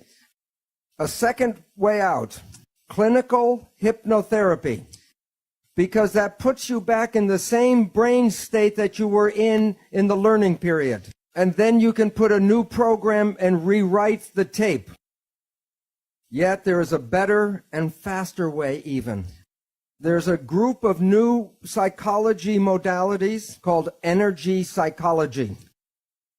There are many different versions. For example, holographic repatterning, body talk, EMDR, EFT. The one I am most familiar with is Psych-K, Psych-K. These programs are like pushing the record button on the tape player. These programs can change a belief you had your entire life in maybe 15, 20 minutes. Many of them, like Psych-K, create a state of super learning like you were when you were an infant. I am not going to talk about these modalities. On my website, I have a list of all the different ones, most of them now, and you can select that and go to their own website and read about them. Okay, now what I want to talk about is your thoughts go in and adjust your body on the inside, but I'm now going to show you how your thoughts go out and affect your life on the outside. This is an older picture of a new technology called magnetoencephalograph, MEG. EEG, you put wires on your skin and read the brain activity. MEG, the probe does not even touch the head. You can read your brain activity outside of your head. It's not magic. When a nerve carries a signal, it's like an electric wire. It has an electrical component as shown in the black arrows, and so the electric component can be picked up by electrodes on the skin. But when a wire is carrying a current, it also has a magnetic field around it. And in physics, they call it the rule of the right-hand thumb. If my arm is a wire and the current is going from here to here, I take my right hand with my thumb pointing in the direction of the current flow, and my fingers show the polarity of a magnetic field that goes around the wire. The magnetic field passes through the skin. Your thoughts are not contained in your head. This was an experiment by an Indian scientist, Amit Goswami. He was in What the Bleep. He had two people meditate on each of them being present together. And then he separates them by 50 feet. And in one of the people, he flashes a strobe light in his eye very fast. And it causes what they call an evoked potential, a very fast firing of the brain. Well, this one saw the light and had the evoked potential. The other one, 50 feet away, at the same time he had the evoked potential, the other one had an evoked potential and didn't see the light. Because as I talked about yesterday, people are not particles, they're waves. And waves become entangled with each other. The people that you get connected to, you are entangled with. And many people are familiar, if you think about someone or talk about someone you haven't seen for years, and I say, oh, I haven't seen my friend John in 10 years, and the phone rings and it's John. Or a letter comes in the mail from John. Most people experience something like this. It's like the placebo, nocebo. When you think very positive thoughts of someone, they make an effort to get in touch with you. But it works both ways. If you have a negative thought about somebody, wherever they are, they will create negative talk about you. So it's very important to recognize your thoughts and your judgments are not just connected to you, they're connected to the people you talk about. So in this, people know that if you hit the right frequency, you can cause a crystal goblet to explode. It's called harmonic resonance, or I showed yesterday, constructive interference. When two waves are in phase with each other, remember where they meet, the waves got bigger? Well, atoms vibrate at a frequency, and if I use the same frequency with a tuning fork, constructive interference, and it causes the atoms to spin faster, and then the glass explodes. Now, the question is, in experiment, if I hit the tuning fork, what will happen in this picture? All of them? Only this one. Why? It's interference of the same frequency. Different frequency, it doesn't respond. Now, you are like a tuning fork with your brain, and you're broadcasting frequencies of your thoughts. Which goblet is going to respond to your thoughts? The one that is harmonically resonant with your thoughts. If you live in fear, you're not going to activate the Dalai Lama, but you may get Scarface to show up. So when you are having thoughts, you are exciting and activating those things in the world that are connected to your thoughts. When a mugger is trying to pick out which person he's going to attack, which one of the different people walking down the street, which one do you think gets attacked? The one who is most afraid. Because the one who is most afraid will resonate, and that means that the mugger doesn't have to do anything to go boo, and everyone will give him everything. But while it works for individuals, it is very powerful when a whole group of people have the same thoughts. You can't make a war unless enough people are ready to make a war. I'm going to show a picture of mass action here, and it relates to in New York City, 1 year after 9/11. So this is September 11th, 2002, the 1-year anniversary of 9/11. What was everybody in New York thinking about that day? The winning number, 911. Because we collectively create the reality. When Greg and I were in Australia and met with the knowledge keeper of the Mandaeans, he said that through their practice they see into the future, and they know about Saddam Hussein. They knew about George Bush. And then he said, and the coming war. And Greg said, does that war have to happen? And he had a very wise smile, and he said, no. If the consciousness changes, there won't be a war. And the point is that we are collectively creating the reality, and if we change our beliefs about reality, we change the world with that change. So I'm now going to take the jump because I mentioned I was going to talk about how I became spiritual. And I'm going to talk about cells. I'm going to talk about two identical cells. I chose liver, but it could be muscle, bone, brain, skin. But I wanted two identical types of cells. But this cell belongs to Bruce, and that's your cell, Margaret's cell. No two people are the same. And I say that for a simple reason. If I take my cells and put them into your body, your immune system will say not self and destroy the cells. And if I take your cells and put it into my body, my immune cells will say not self and destroy the foreign cells. So cells have identity. And I say, where is the identity that makes one person different than another person? That's why I chose two identical cells, because here's what I'm going to do. I'm going to remove the color from everything that's the same between the two cells. So where the color is left over is where two cells are different from each other. Magic.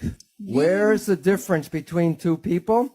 On the surface of the cells are receptors, like I showed on the switches yesterday. And receptors are antennas. And that the antennas on my cell receive a different signal than the antennas on Margaret's cells. But where are the antennas located? On the outside of the cell. So where do you think the signal comes that activates the antennas? From the field. Let me give you the name. The medicine studies a small group of these receptors so they can match tissue when they want to do transplants. And medicine calls them self-receptors. What do receivers, what does this receptor receive? Self, a signal. And the signal is from the outside. Now, if I take off my self-receptors, I have no identity on the cell. I can take this cell and implant it to anybody, and it will not be rejected. It's a liver cell, not anybody's special liver cell. But if I take Margaret's receptors from her cell and put it on my cell, whose cell is this? Margaret's, yes, because if I put this back into my body, I reject it. But if I put my cell with her receptors in her body, it's accepted. I transfer ownership by transferring the antennas. Now, I want you to pretend that the membrane, the membrane of the cell is opaque. No light can get in. If I put the cells in white light, what color will be in here? Nothing. So I put it in white, it's dark. But now I want you to pretend that the self-receptors are like sunglasses. So what color is going to come into my cell? What color? Green. And what color comes into Margaret's cell? Orange. Right. Okay, now the most important question. Where did the color come from? From the outside. And now what is the outside? All that is. And why is it important? Because if my only lets in green and Margaret lets in red, my green came from where? The white light. Where'd the red come from? White light. The spirit is a piece of the whole that comes into you, separate from the other person who gets a different piece. Okay, now here's an interesting question. If I kill the cell, did the green frequency disappear from the white light? No. What's the point? The identity came from outside. If the body dies, the identity is still outside. But if a future embryo comes with the same self-receptors, what broadcast does it read? The same broadcast that provided for this one. You don't die because you're not inside yourself. You're part of the whole thing. And therefore, you're a part of this. You can never be separated from this because you are a segment of that. And when I understood this, I realized I was immortal in my identity, because the identity and the cells are not the same.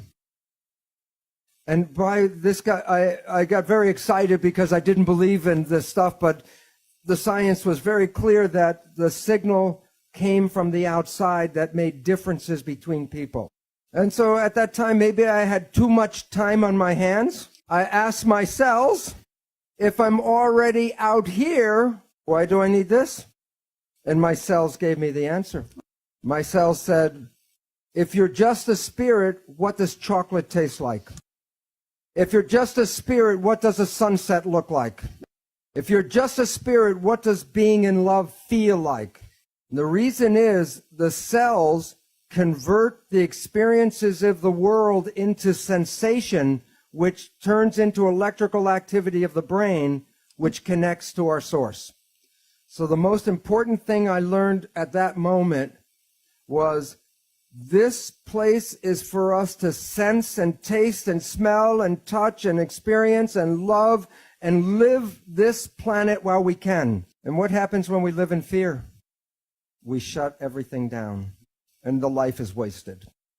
And the point about this is each person is like a frequency of the light. In refraction, white light, when the white light comes in, the spectrum comes out. If I push the spectrum in this way, what comes out the other side?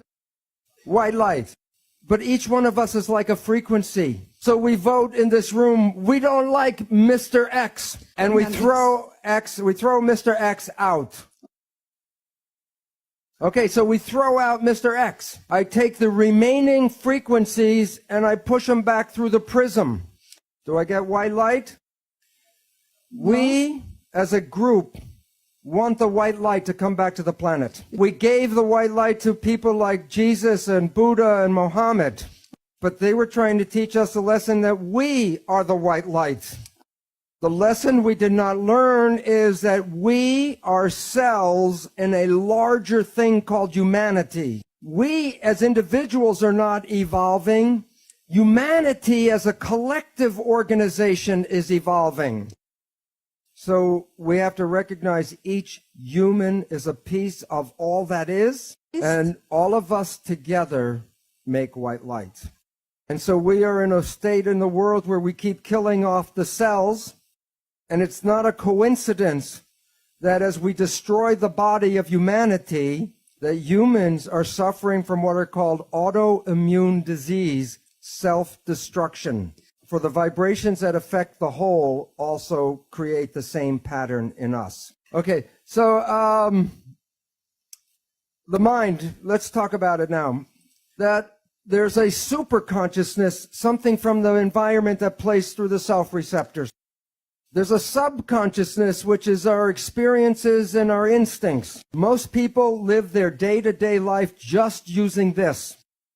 But if you take the superconsciousness and mix it with the subconsciousness together, that's what self-consciousness is all about. That's when you use your conscious mind and your experiences and create the life that you want, which may be different than the programming in the subconscious.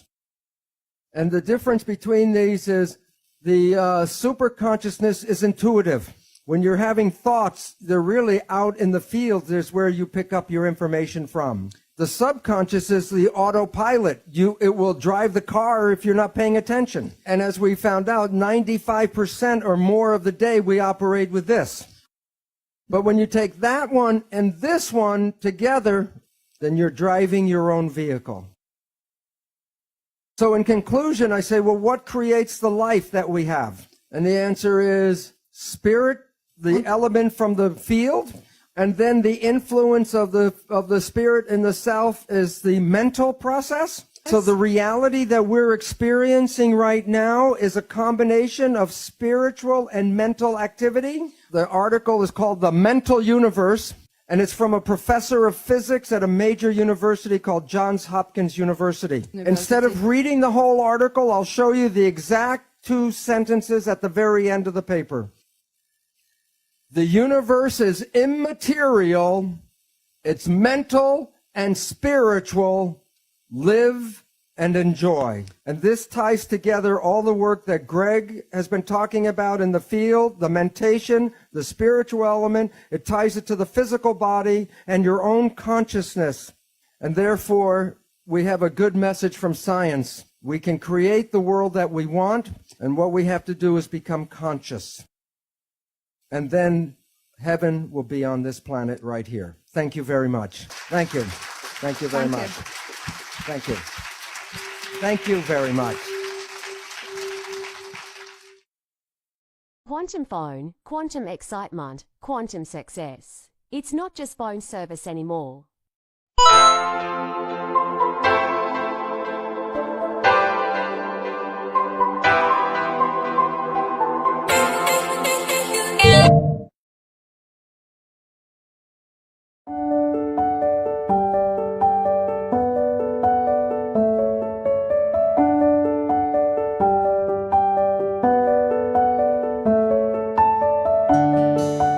Hey there, folks. Welcome back to our channel. Today, we're going to dive into a fascinating topic: the evolution of humanity beyond the 5G and how our actionable marketing values are becoming more human. You see, in the past, we've been focused on 5 key aspects of human development: gathering, gathering, gathering, gathering, and gathering. But now, we're moving beyond those 5Gs and embracing a new approach. Our marketing values are shifting towards a more human-centric approach. We're no longer just about gathering, but we're now focusing on giving, giving, giving, giving, and giving. So, let's embrace this new era of humanity and strive to make our marketing efforts more human-centric. After all, isn't that what truly matters in the end? Thank you for joining us today. If you enjoyed this video, don't forget to hit that like button, share it with your friends, and subscribe to our channel.